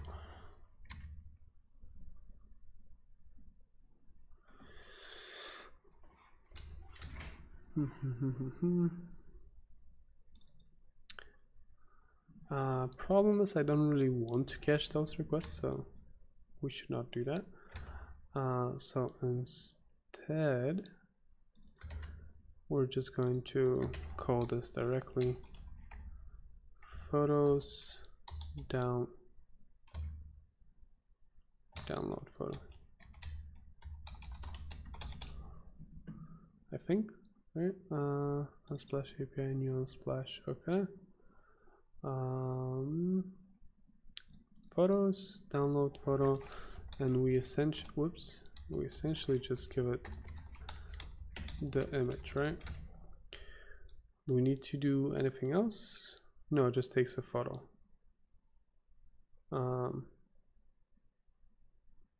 Okay. JSON, not a URL string or photo IDs. Goes to trigger it. Yeah, that's exactly what we need. Okay, cool. Nice and simple. I like that. So once we have a successful download, we're gonna trigger an image download to say, hey, you know, we downloaded this image. Okay, that's pretty cool. And then we update how many images we have, you know, uploaded. And this we're going to use down here somewhere. In get image size to import. Okay. Import selected images. Let's put it right here. You know. So if false is not the state, upload images. Wait, upload images count really? Come on, upload it, please. And also I should set it back to false once we're done downloading images right here. Just count false. Okay, perfect. Or maybe we should keep it. I'm not sure. Nah, it's fine. Okay, so if it's not false, then we're gonna load something. And that something is going to be I wonder what kind of component. Do we have like a notification component? You know, like the standard WordPress thingy. I know that was very, very descriptive. Notice, yes, notice. Haha. I like that. List? What kind of list? Notice list? Remove notice? Ooh. Nice. On remove. Index is dismissible. I like that. Okay. On remove, nope. Yep. I'm okay with that. Now where's this being used? Okay. Let's find it in here. How do people use it? Blocks contrast checker. Interesting. Quite interesting. Oh, that's something else. Okay, not for us. Okay, so notice status success. Is that what it is? I feel like it's success. I think so. I think it's not a success. Okay. Our content is going to be, yes, we want to like this. Downloaded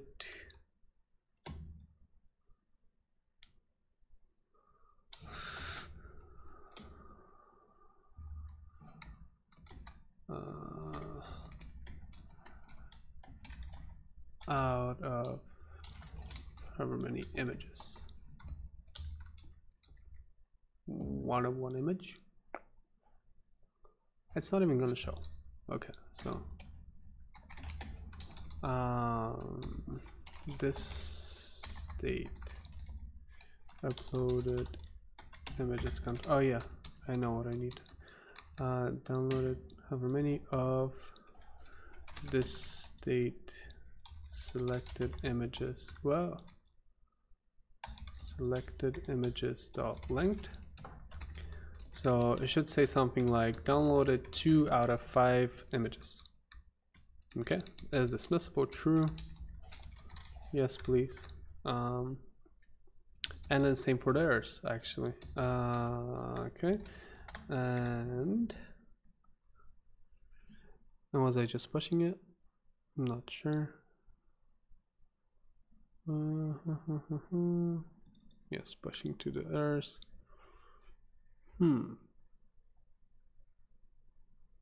How could we do that?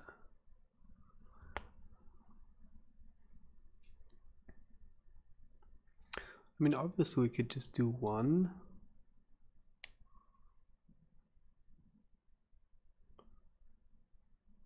Okay.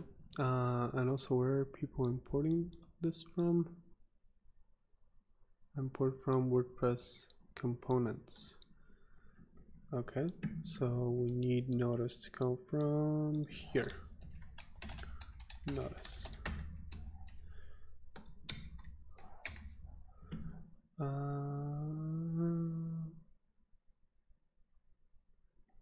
And is there's yes. Okay. This state there's linked.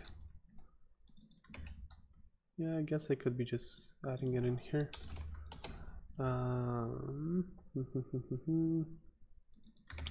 Uploaded images count.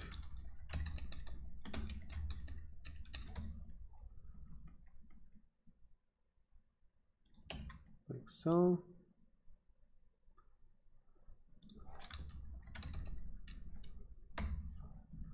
Selected images.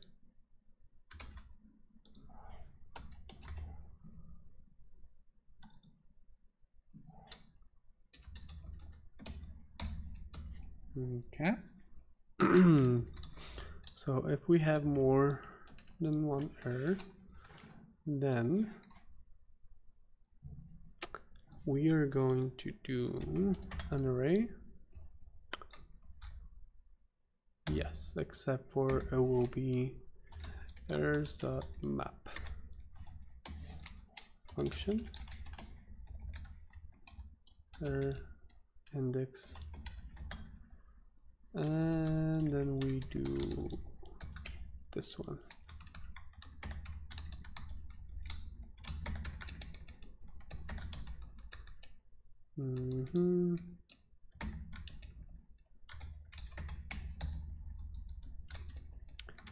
Status success. Well, I guess we already have that message, right? Let's upload image. Okay, let's just do the error and add a key. Error. This error. And let's do the message as well. Okay. Is dismissible true? Okay. That should do the trick, I believe. Now, what I'm going to want to do is hook into Unsplash, Gutenberg, block, CGB. Very long. Okay. Image, handle, image, sideload. Nothing here. Double Ajax. And our Ajax action was up here.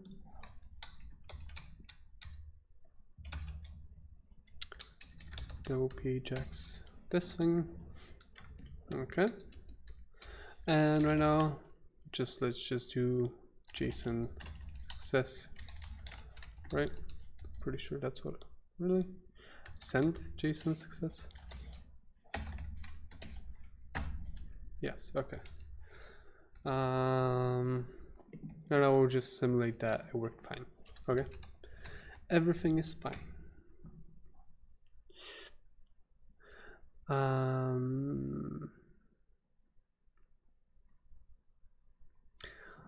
Yes, so what I would like to do right now is just avoid this. Avoid this one. Because I don't want to pretend I've triggered stuff. I do want to take a look at the data that I'm getting.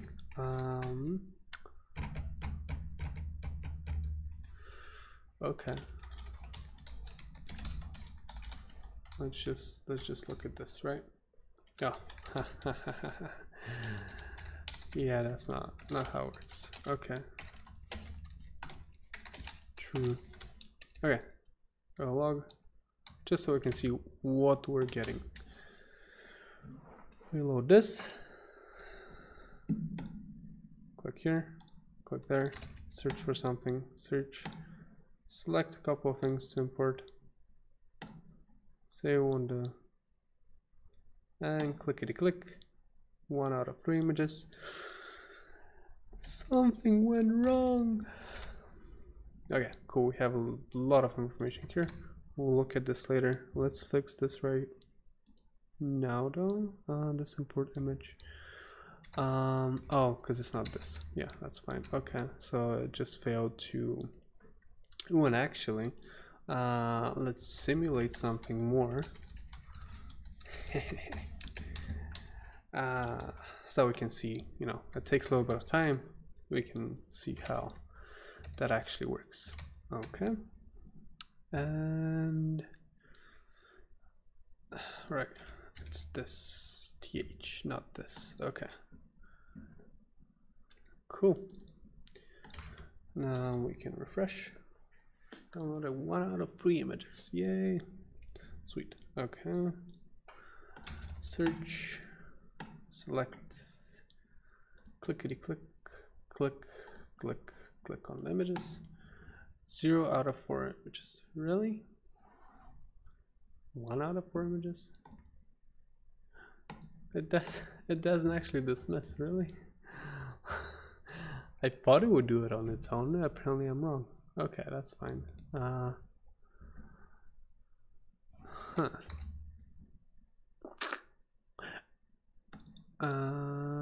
Uploaded images count false 0. Okay, I see what that's happening. Okay, that's fine. So and 0 is less than uploaded images count. Let's make this one not dismissible then, if it's not really gonna work. Same for the error messages. And we're just going to clear the error messages when we change the search, maybe. And actually, I would say we should not render this at all. If search, so if we don't have an API result, then we can search, but if we have an API result, then we can cancel. Okay, let's do this one real quick. Okay, like so. That's what I'm thinking. I'm going to have to add a key to those, but that's fine. Key equals search input and search button. Okay, that did not break. Sweet. And let's try things here again. Clickety click here, search for something, select a couple of images, whoops, import the selected images.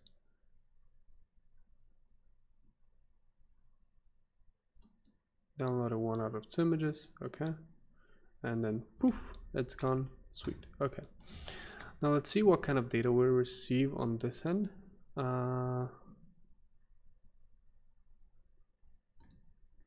Yeah, I think that's actually probably plenty of data. Yeah, okay, let's get rid of this and let's see what we are getting. Get her to sleep and all that. Okay, so we have selected size, regular, we have image, okay, and now let's see how we're supposed to sideload an image. Media sideload image. Do I have to record once?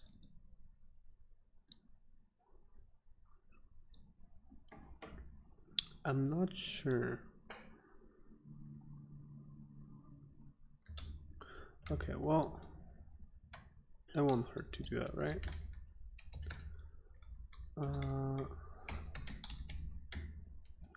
Okay, so we're only currently letting logged in users execute this function, but also we need to make sure that users can actually upload images. So current user can capabilities, which was the particular capability we care about. Upload files. Okay, upload files.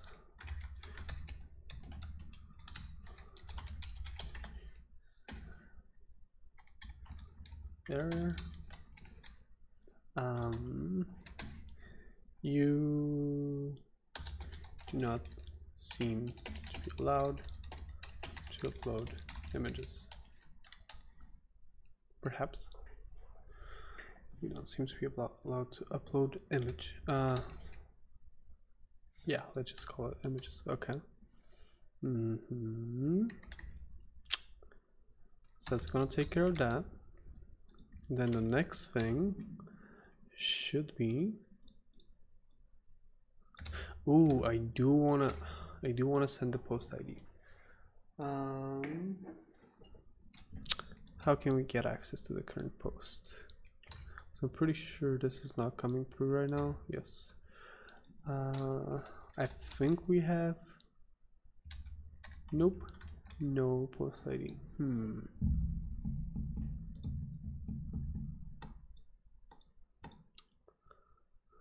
I don't think we get that information here. No.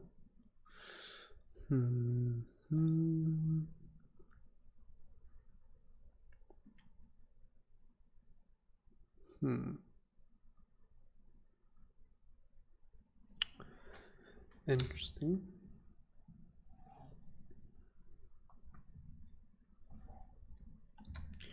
I should include the message in here, actually. Failed to upload image. Error was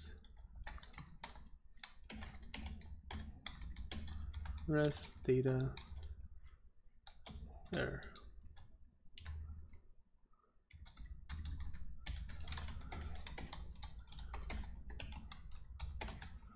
Dash do the trick. Okay. And now to the actual side loading. Alright, we still don't have the post ID. Description. What is that? Description of the image. Interesting.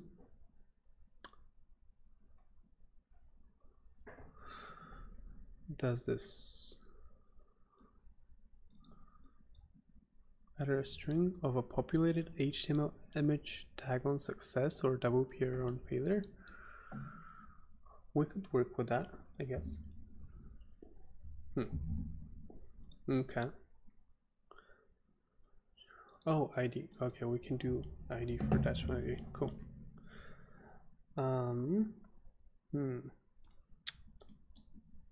I will excuse myself for a second and I'll be right back.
And I'm back. Now, I was in the middle of actually downloading an image. So,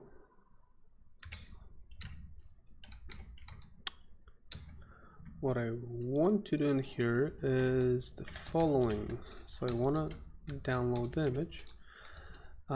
First of all, I need to figure out what URL I need to download it from, and this we know we have the image. So maybe let's save equals and let's see, let's just make sure. So if we don't have an image, no image was provided in your request, please reload, please try again, right?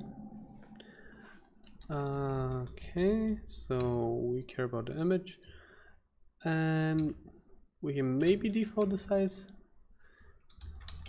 So size equals, if we have a size, as stuff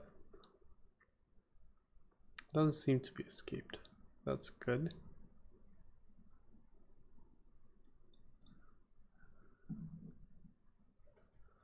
I feel like.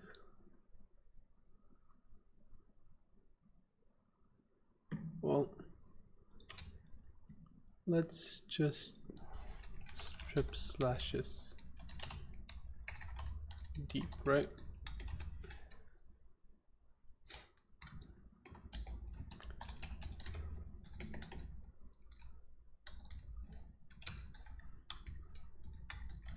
Regular.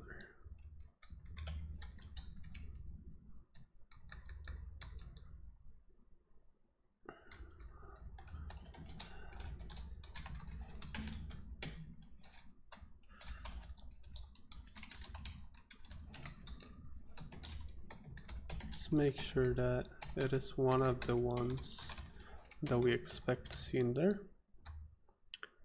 And those are full regular small, full regular small, and thumbnail. Okay, and it's gonna be that, otherwise it will fall back to regular. Now let's have another check. If we don't have image URLs size, then let's send an error saying there is no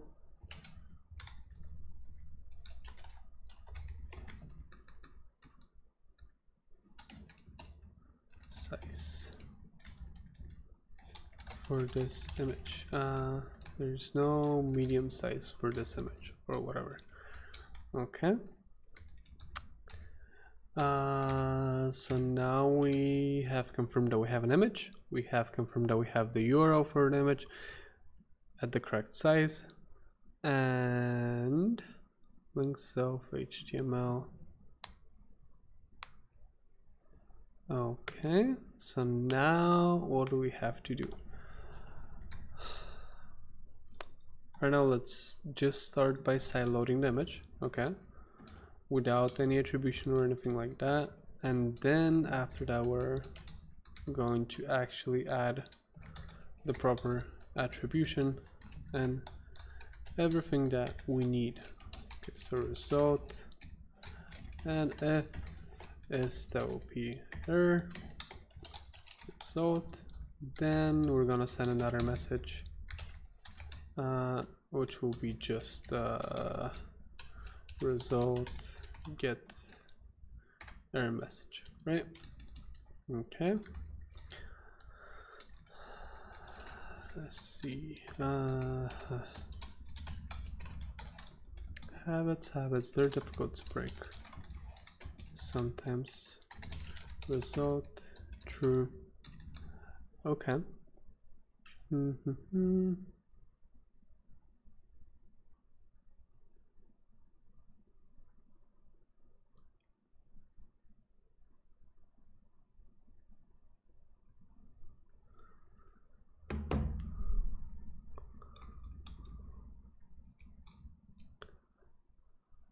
Error log. Let's see what we have in the result. Okay, let's start with that. I think. And let's make sure that we re-enable this call right here. Okay. I think that should be everything that we need as a starting point. Let's see, let's reload the page and see if things break or if they still work. Okay, let's get this image. Don't break, please. That was way too. There's no way this actually worked. No way. There we go. Invalid image URL. No. WordPress. No.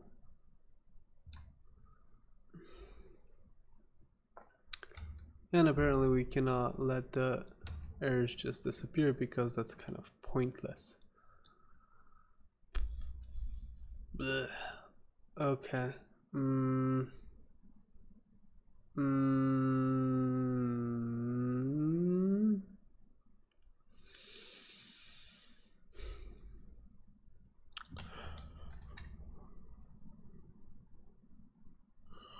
Let's put those up here, I think.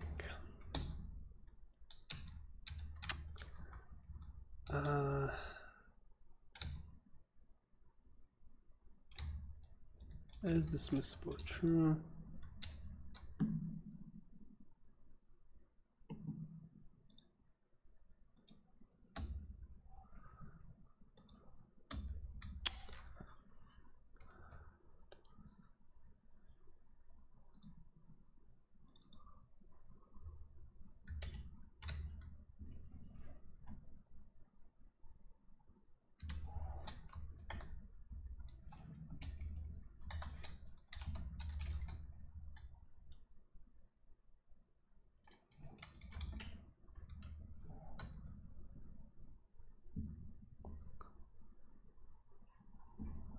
How am I supposed to know which one was clicked? I guess I have to bind it. Don't like binding things. Okay. Well, I guess I don't have much of a choice. Yeah, can't see anything else. Okay. Okay. I'll remove.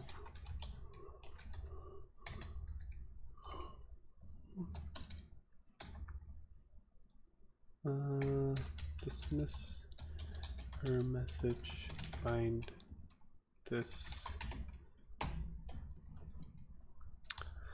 Not ideal, but it does the trick, right?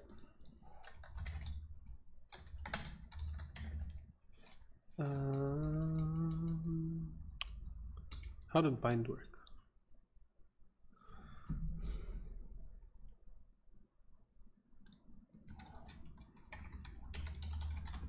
I mean, I know how it works. I just forgot. And what order do our parameters come in to prepend to arguments provided to the bound function when invoking? Okay, so it's going to be index and then event. Okay. Cool. Errors is this state.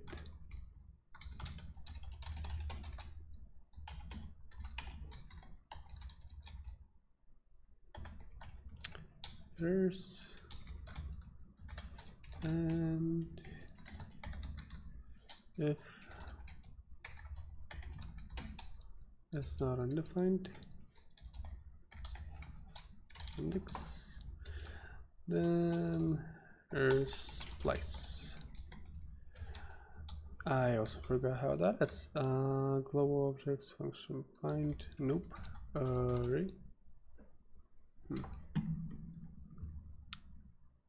Search splice.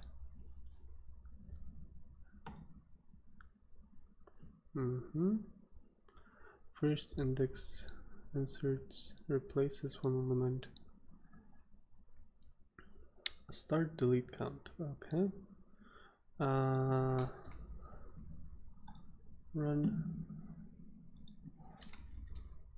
for 1. Okay, no. 3-1. Wait, what do we start with? January, February, March, April, June. January, February, March, April. Yeah, okay. The thing is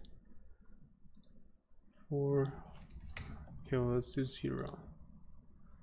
Okay, yeah, so it's the correct index.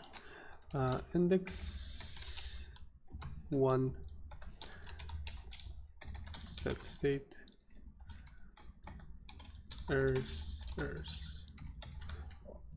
Okay, so that will clear up the error message.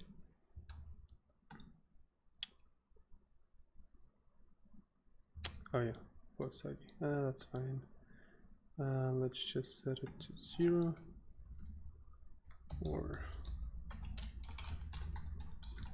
and I'll figure out a way to get the post ID later on so that we can actually, you know, attach the images to whichever post or page we're downloading them from.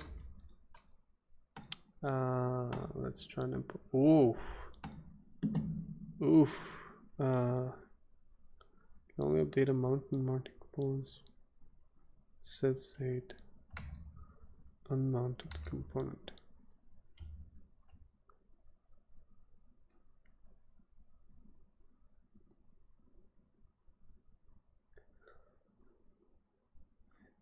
Dismiss error message. Oh. Okay. Dismiss error message. It should be right here.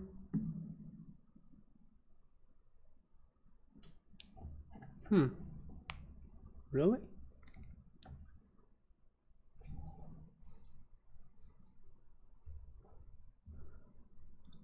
Interesting.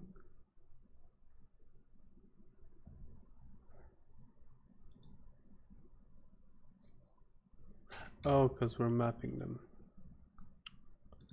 Okay.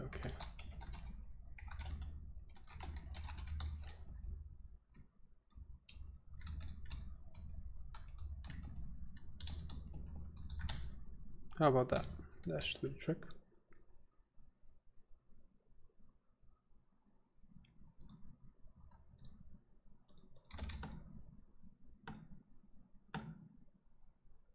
Where's my error message? Hey, I should have gotten an error message. I did not get an error message. I don't like that. Errors. Hey, it's right here. It is right there. Come on. Errors if 0 is less than errors length. Oh, I need to actually return the notice. Yep. Forgot about that part.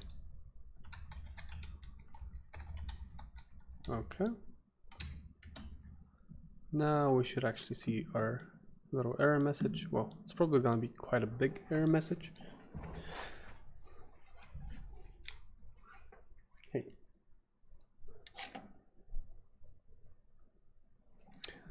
And let's see. Import. Oh, I need to actually say that it's, you know, an error.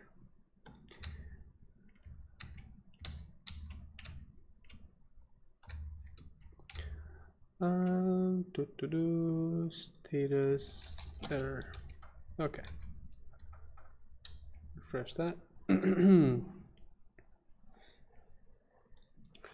See what we have. Import. Hey, I clicked import. Failed to import image. Click. Yes. Woohoo! That works. Sweet. Okay. Now, how are we going to deal with WordPress complaining that this is an invalid image URL? Given that we don't really have much of a choice of the URL that we get. And I see why it's complaining, because it doesn't look like it's an image. But I'm sure somebody has already had that problem, because it's the internet and it's huge. Just use invalid image URL. Okay, I told you, somebody has already run across that problem.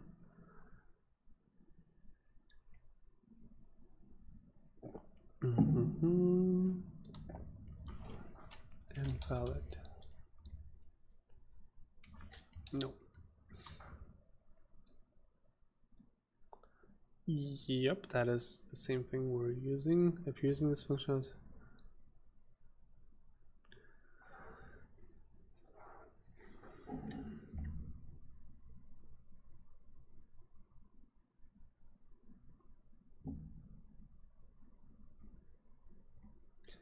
that was very unhelpful answer. No scrutiny, but you know, he's getting a WP error, which is what the function returns. So his function is not failing because it's undefined.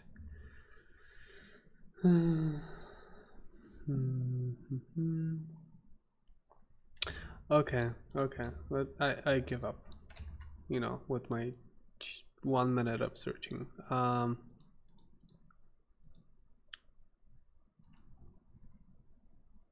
That's all?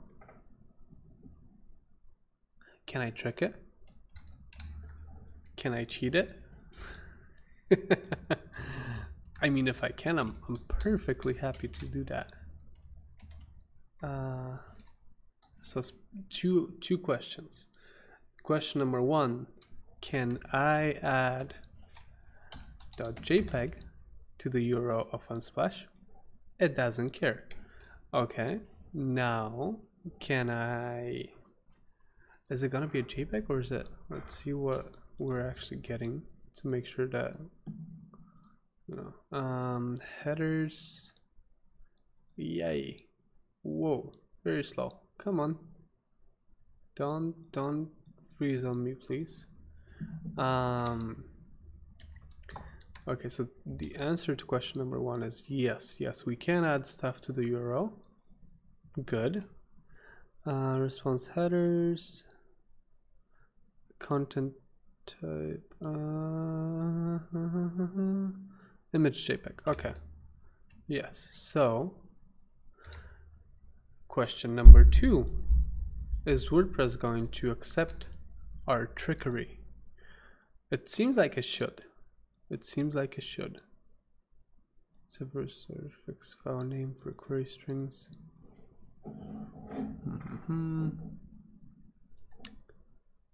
No matches.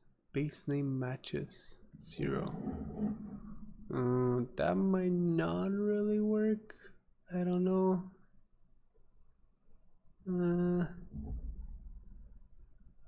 Everything but a question mark. Plus. And then .jpeg. Oh. I don't think WordPress is gonna accept that. It's bad. Feels bad, man. Okay, another question then. Does Unsplash care if we have .jpeg here? Yes, it does. It does not like that.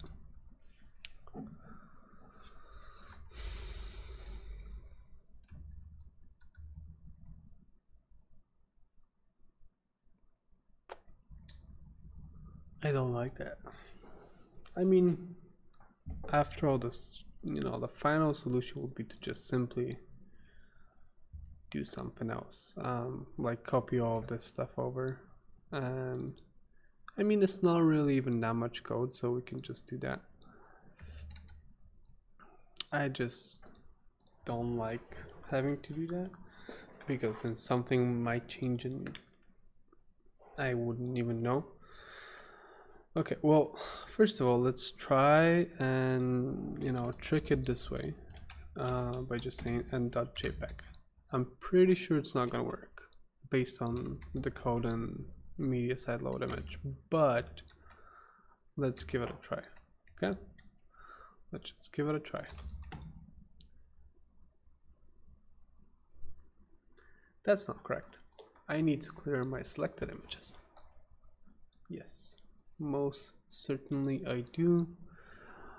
And it should happen right here. Yep, I agree. Selected images should be empty. Yeah, okay, sweet. Anyway, let's just import. Wait, what?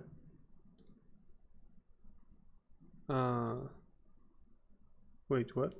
Success true?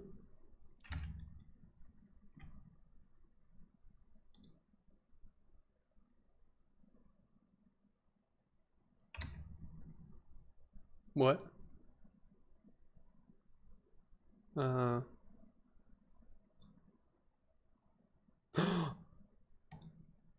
It worked? What? What is our file name? Is it gonna be? Oh my! Oh, oof! Oh my god, that's horrible. That is so horrible. So just based on that, it might not be a bad idea to actually. Yeah, because that's just awful. That is awful. But hey, it worked. Interesting that it worked. Anything but a question mark, and then one of those. Okay, well, I'm not gonna, you know, go too deep into this, so I'll just accept that it works, right? But yeah, we're gonna have to do our own thing here. Unfortunate, but it is what it is. Okay, we don't really care about this. File array name base name matches 1. File name, we just want to explode at the question mark,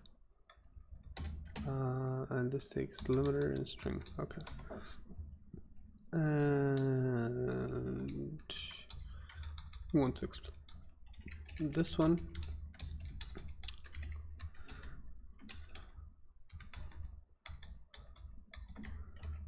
Base name, file name. Okay. Yes, that it should be, you know, only photo something something something else, instead of this whole madness that we have right here. Look at this. Look at that. That's a huge file name. We don't need all that. Not at all. Okay. File array name, download URL, file. Do we use file anywhere else? No, we don't. Image URL size. Okay. If it's that will be error. Then we want to do this right here. And instead of returning,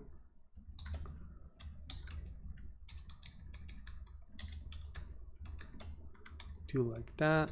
Media handle sideload, file array.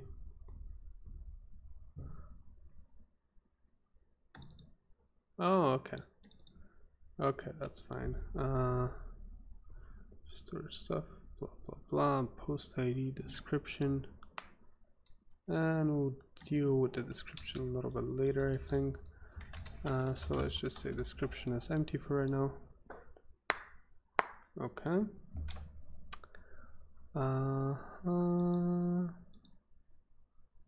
If it's the OP error, then we're gonna want to do this again. So unlink it, and then do that ID. Okay. Otherwise, let's just see what our ID is in here. Okay. Let's comment this one out. Sure. Plus, dot source, and we don't have it any more errors here. Okay. Let's see if it's going to work again this time with our custom code for side loading an image. Let's do a different one this time. Import. Oof. Sorry, this file type is not permitted for security reasons. Yes. Okay. Right. File name. We want to add .jpeg in here. Okay, that's fine. Yep.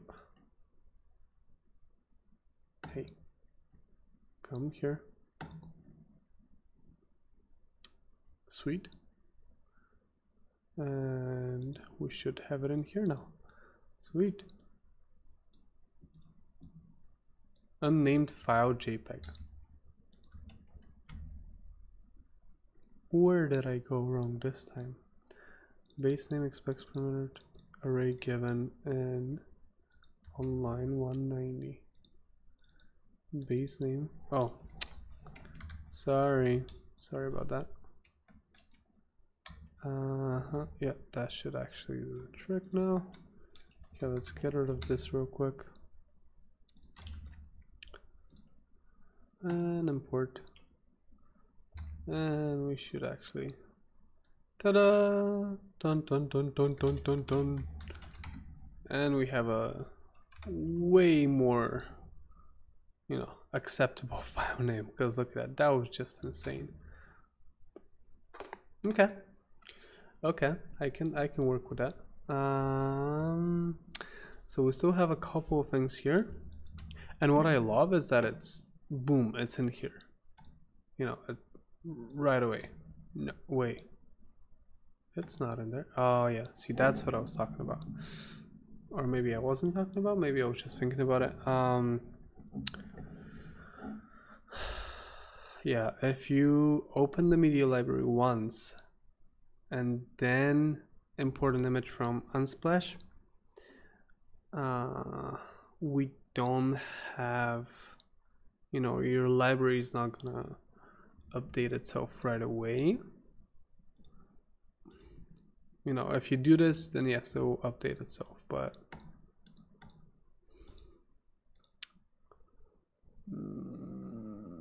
I would have to figure something out. Okay, but I mean, that's a minor bug. I think it's very inconvenient, yes, but right now this is just an MVP essentially, minimal viable product. We just want to get something that generally works, it shows the concept and it shows how you're gonna be using it, and then it deals with the other stuff. Okay. Boom. 2 hours and 40 minutes already? Wow. Okay.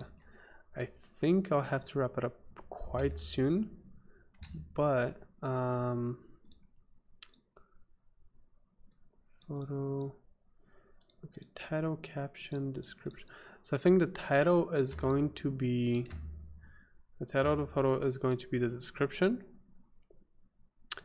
and then, okay, 1 second. source. Okay, so data is gonna be an array.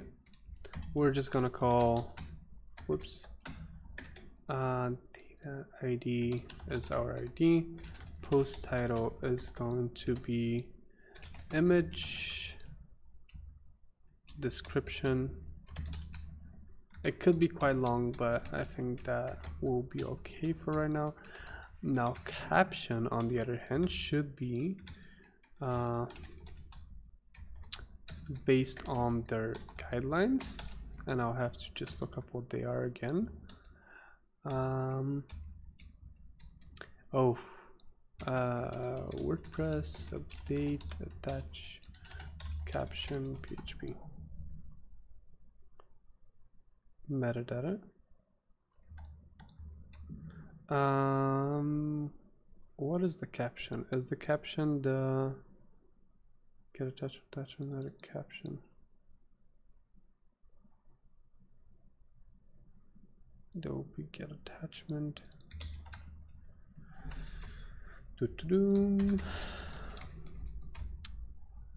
What? Really? Come on.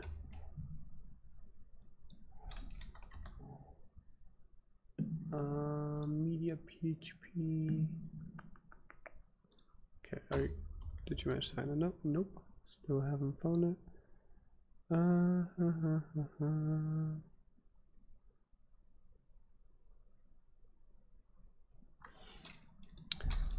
Function.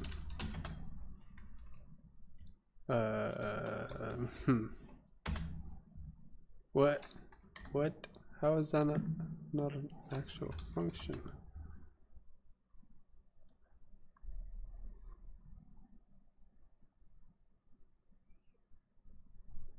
Weird. Okay. Prepare attachment for JS. For me, could everyone learn attachment? Okay. Let's see how this gets the caption in here, right? Caption attachment post excerpt. Okay. So yeah, it's not the caption, it's the post excerpt. Okay. And where's the post content as description? Okay. I don't know. Okay, now let's see what Unsplash wants us to do in terms of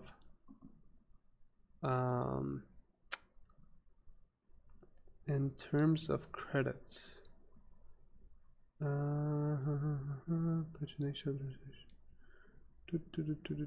Guidelines and crediting. Okay.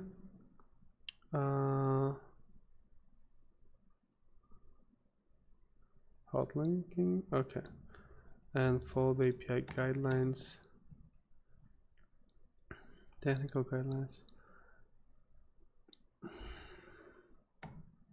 Medium, no. Just no. Usage guidelines, technical guidelines. Okay, yep. From something similar to download. Call the download location, yep. Must attribute Unsplash, Unsplash photographer, and contain a link back to their Unsplash profile. Oops. Okay, yes, that is what I want. I want to see photo by on Unsplash. Okay, and let's just grab the HTML for that, and then we should be good to go, I think. Okay. Sprintf. Okay, like so.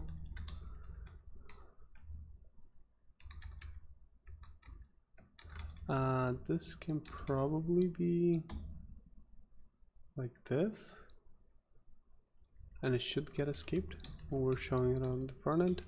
We'll see though. Data ref, href. Oh, okay. Oh, there it is. That's much better. Much better. Okay. Photo by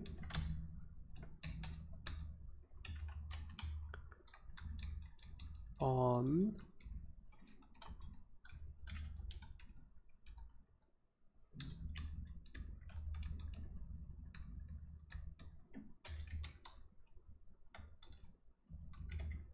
okay. So now, well, actually, yes, we need. Okay, on Unsplash. Okay, so we want the user's URL. So user portfolio URL. No, links HTML. Okay. So add query org array UTM source. It's gonna be your app name, and I'm not sure where the app name should come from, but we'll see. UTM medium should be referral, and then we're just adding it to image image user links HTML. Okay, image user links HTML. Okay, that's gonna give us that, and in here we want name, just a name.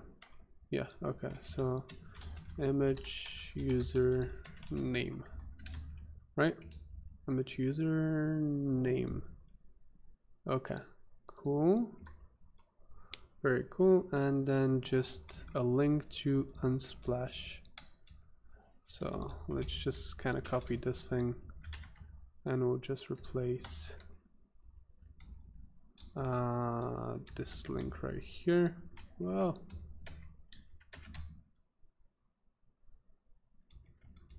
without this stuff, so just unsplash.com. Sweet. Okay, we don't need a comma there. Okay, your app name. What is my app name? Let's see if I can figure that out. Unsplash.com developers.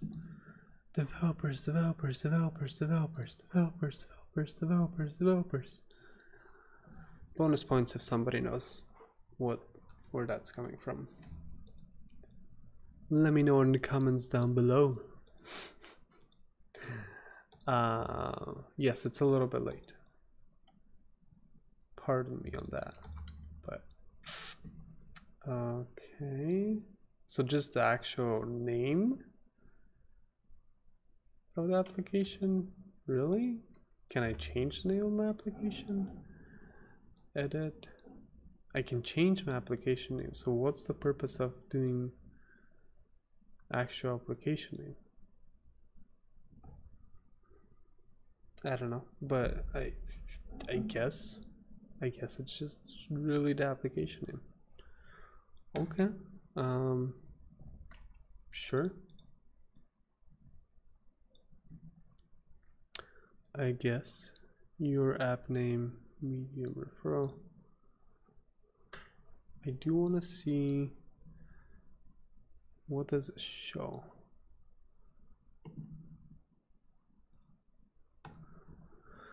Do we have an example somewhere around here, please? Please, some example.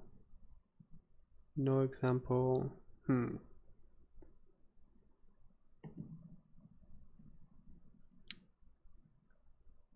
Trello clear displays the attribution.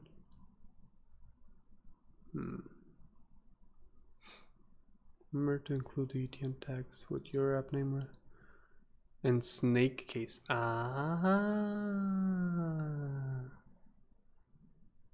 Wait, what if we have dashes? What is snake case? Snake case.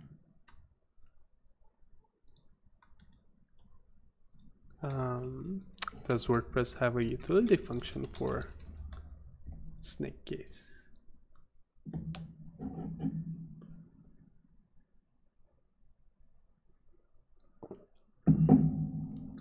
No. Okay.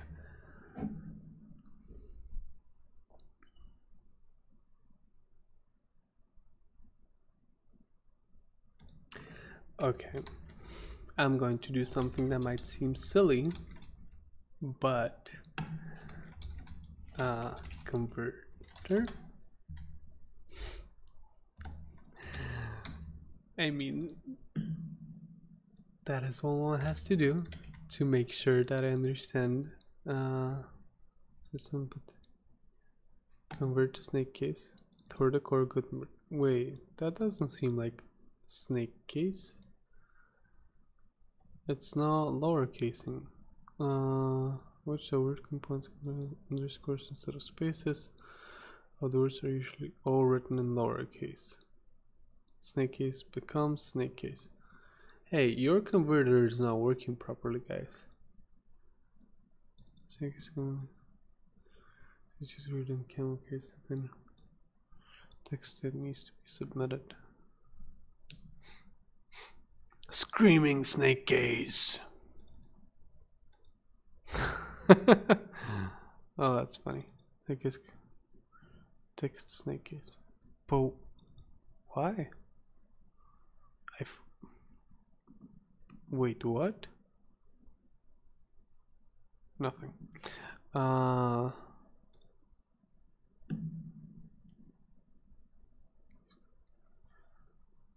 Okay, well, anyway, from what I understand, it should be, let's convert to snake case. Okay, so we're replacing spaces and dashes with underscores, and everything should be lowercase. Okay, let's do our test here, and let's convert a space or a dash. Okay, and convert that to underscores. What else? Let's try numbers. Are numbers allowed? Yes. What about special characters? What about capital letters and all of those things, and Cyrillic letters? Okay. Some special. Why? Why do you have to make things complicated? 4, 5, 6, 7, 8, 9, 0, and then some other signs in there, and we have kept 0. So 2, 3 is a counter, 4, 5, 6, 7, 8.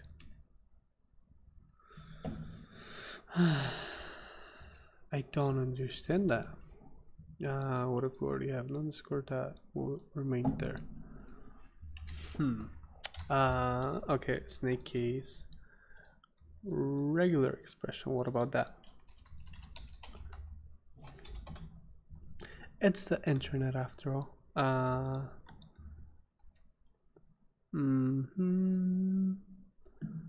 Path form. Letter case, snake. Yep.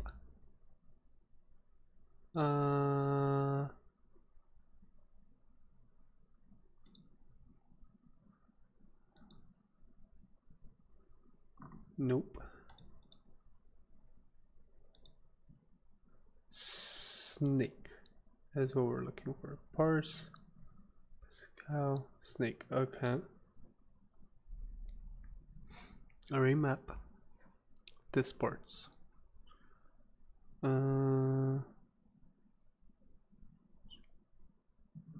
this parse string. Okay. Path form snake case. Maybe that's backwards. Wait, what?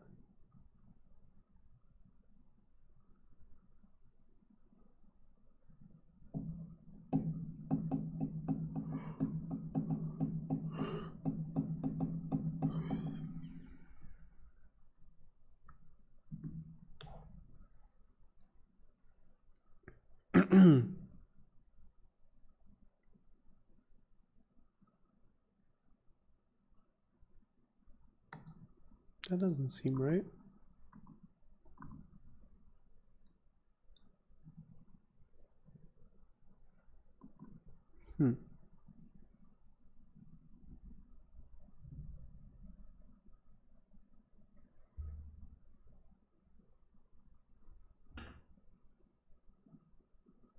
Oh,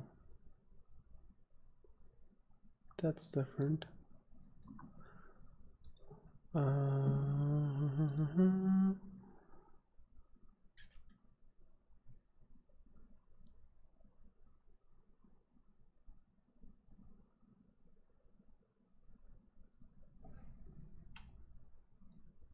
What is that?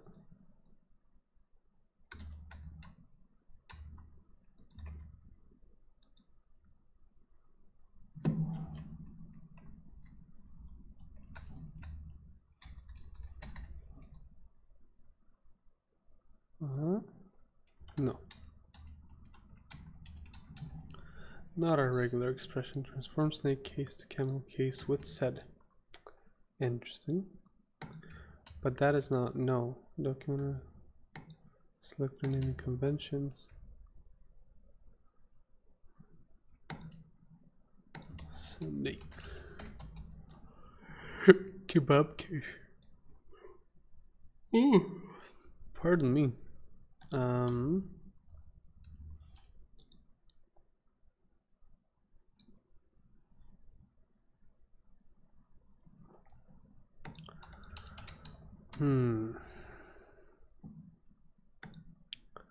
I mean, at this point, I'm just gonna say, you know, anything that's a space.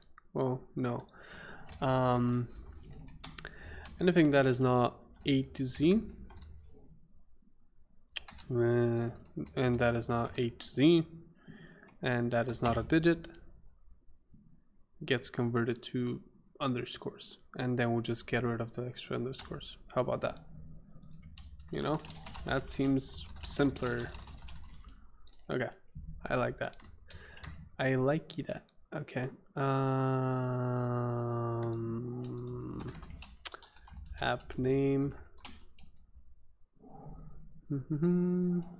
App name snake. Okay, let's save the app name here. Tour decor Gutenberg. Okay, preg replace with nothing. No, we want to replace it with underscores inside of app name, and then app name snake. Preg replace underscore one, or well, let's say 2 or more times. We want to replace with just one underscore in app name snake. And let's just test that real quick by using, of course, wp-coi. We have very nice and useful wp-show command, which lets you type PHP as if you're, you know, in your terminal and you're typing bash commands. Okay, so let's define app name as Tour Decor Gutenberg. Okay, now app name, oh no, let's just copy this like so. And this should give us, see, multiple underscores. And then finally, we clean up any underscores that are 2 or more with this. And finally, we just say app name snake equals str to lower, string to lower case app name snake. Okay, and now we can finally actually use app name snake right in here. Okay, and now I'd say the final part here, really. Well, a couple of things. Okay, so we have data. Okay, we need to call WP update update post. Yeah, let's just go that with data. Let's see what happens, I guess. Result equals that, and so let's just see what we have in result. So we know kind of what the situation is. Okay, I think that's good, pretty much. Let's see about actually reloading this page and then running the import again one more time, and after that I think I'm going to wrap it up because it's been 3 hours and you know, sleep is nice.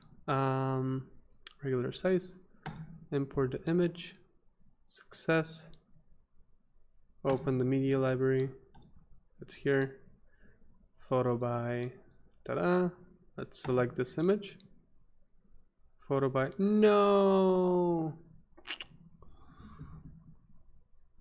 sad face. Let's update it anyway and see what we're going to get on the front end. Maybe on the front end it's actually going to no, sad.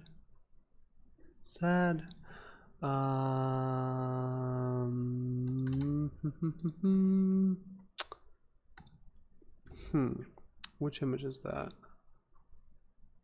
Who knows? See, is it gonna say somewhere in here what that image is? Probably. Oh, 260. Okay.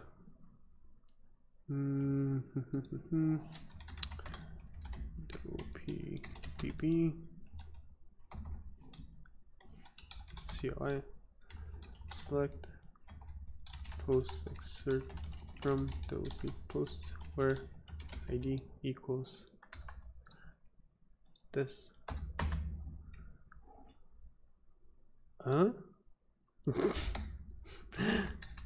Yeah, right. Okay. 260. Okay, so it seems like it's correct in the database and it's just getting escaped.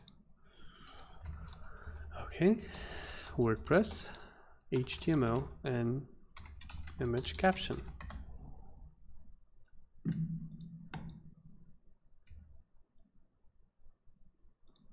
Really? It don't seem like it does.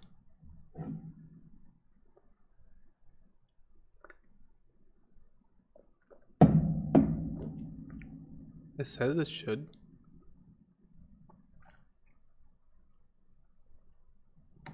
Is it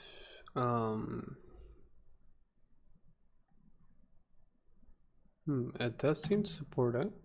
So then is it a problem with this being escaped maybe? Oh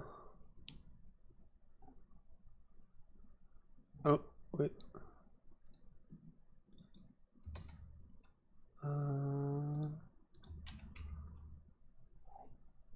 No, that seems correct still.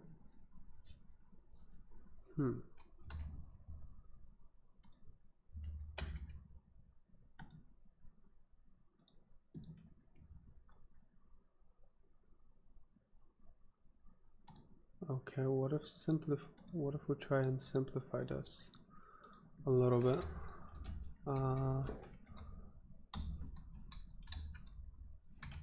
Photo by person on Unsplash. Span details. Ooh, sweet. Maybe I need to post it in the description.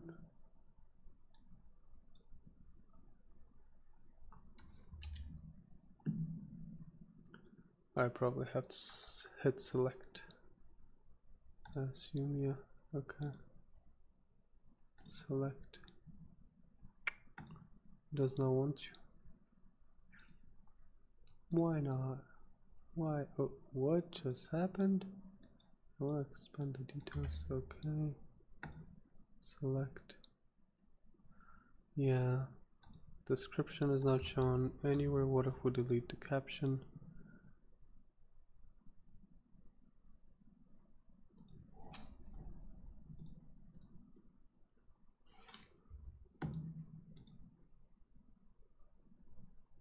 Right caption.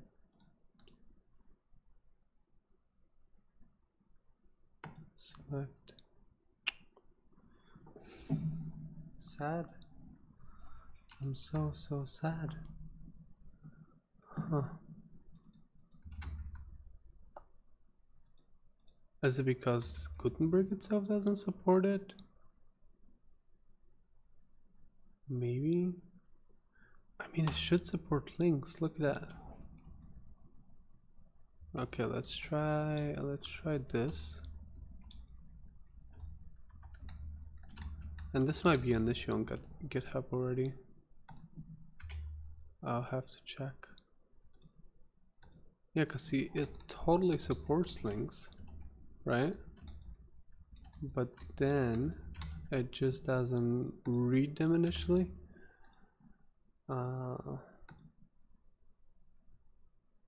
Update. Yeah, because now it's probably going to, yeah, now it does it. Okay.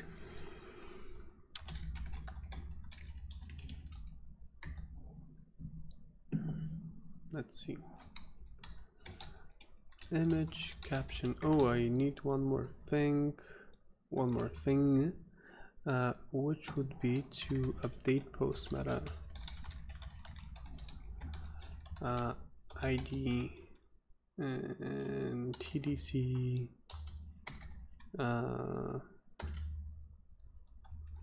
Unsplash image ID, and that would be, you know, the ID of the image. So image ID, and I would also like Unsplash image offer to save the offer info just in case, so that we can later reuse it if we have to rebuild or something.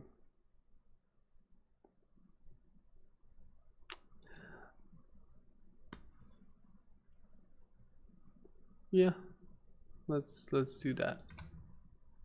Okay. Image offer, image ID. That should be enough. Image caption, link.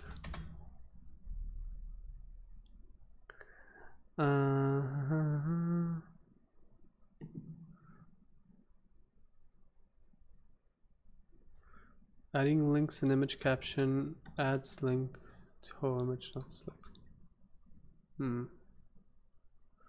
Is the editing buttons related to that of this?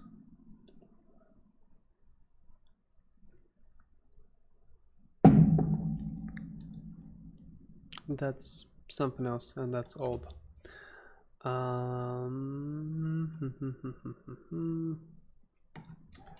Caption.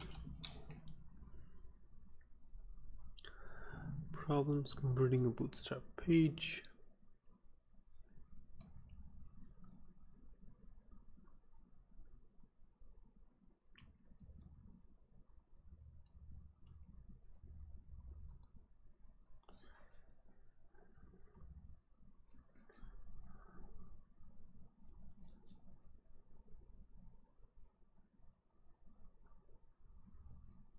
Problem 33. Wow, that's a very thorough review.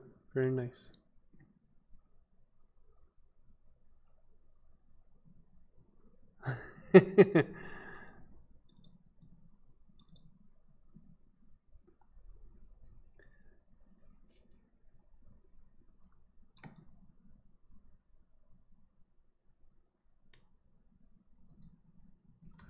Okay, I'm still should be linkable. No, I think that's talking about the whole thing. Yeah, that's talking about the whole image. Not that.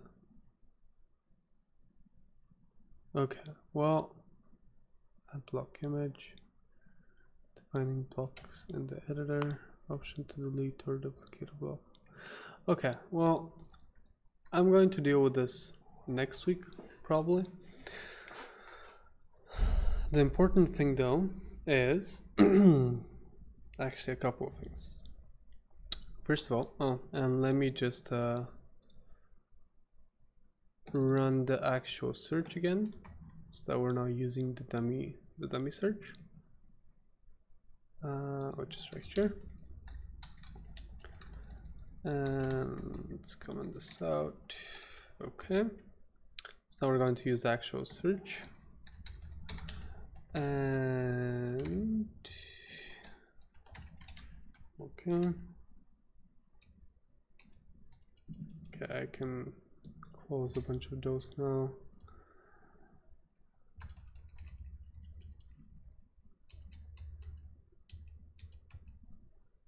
Okay, so reload this page, get rid of this, move it out of the way. Oh no, appears to have been modified externally. What do you mean? How was it modified externally? What? I'm confused. I'm not sure what was up with that. That was weird. Huh. Okay. No, it's fine.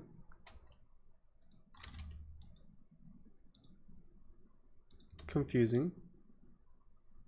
Quite confusing. Okay.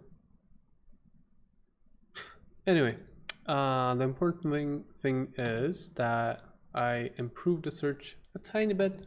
Search UI a tiny bit, not a whole lot. Let's search for forest. You know, now we have a bigger preview of the image once it loads right here, which is nice. It doesn't work great with, you know, vertical images because you don't have as much space to preview the image. But you know, with other images, yeah, there's some bugs like those dots are appearing over the image and this is appearing over the image.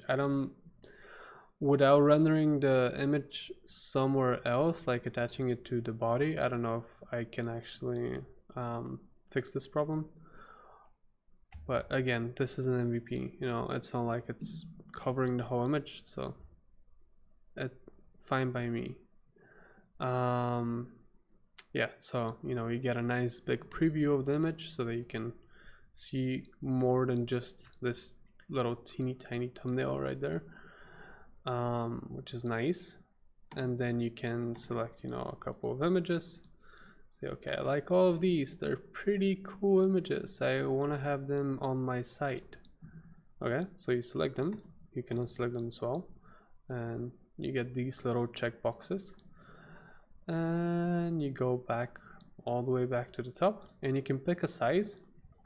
Regular size is probably what most people are going to want to go with. It is about, I think 1980. We'll have to see again, but actually 1080 in width, I think, is what the regular entry. It says with 1080. Let's take a look at the actual image though. Yeah, so this is with 1080. Okay, it might be a little small for some people, but you know, you don't want to download the huge original image anyway, I don't think so. But anyway, you can import a full image if you want. You can import just a regular size image, which is this sort of equal to the standard WordPress large size. And then you have small size and then thumbnail. And small size seems to be about 400 in width and thumbnail 200 in width. So once you select what kind of size you want to import images in, you click import selected images and it starts doing its thing. It says how many images it has downloaded.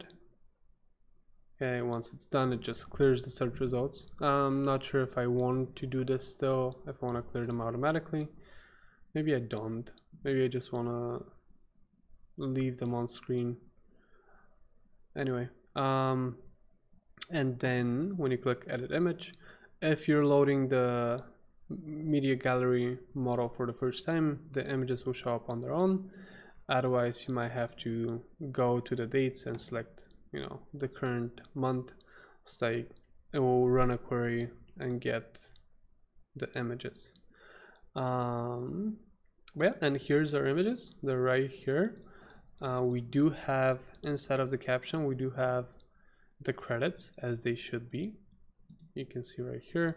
So photo by, link to the user's profile with the UTM source and the UTM medium with their name, and then on, you know, Unsplash. So that's cool. However, right now the image block for some reason does not recognize the links as links, and as you can see, it just goes like bleh and shows you the HTML. So I'm not sure how I can fix that and whether I can fix that, but yeah, this will be next week. Next week I'll see if there's any way I can improve this, and if there's no way I can improve this, then I might have to resort to some other ways. I know with the way that this field is attached here, this UI is attached here, I can also hook into the saving, and I might be able to do something there, you know, in order to say, okay, we need to add the credits in there. But yeah, we'll see. Yeah, I think that's about it at the moment. Thank you for joining me. Thank you for watching, and I will see you next week. So that is February 22nd at the same time, 10 p.m. Eastern European time or noon PST. If you have any questions, feel free to leave a comment below. I will be more than happy to answer it. And in case you haven't watched the rest of the videos in this series devoted to Gutenberg, then I would recommend you do that. You might find information that's useful. You might be able to learn more about Gutenberg and stuff like that. With that being said, I am going to head to bed probably soon because it's past 1:20 in the morning. And yeah, thank you for being here, and I will see you next week. Have a nice one.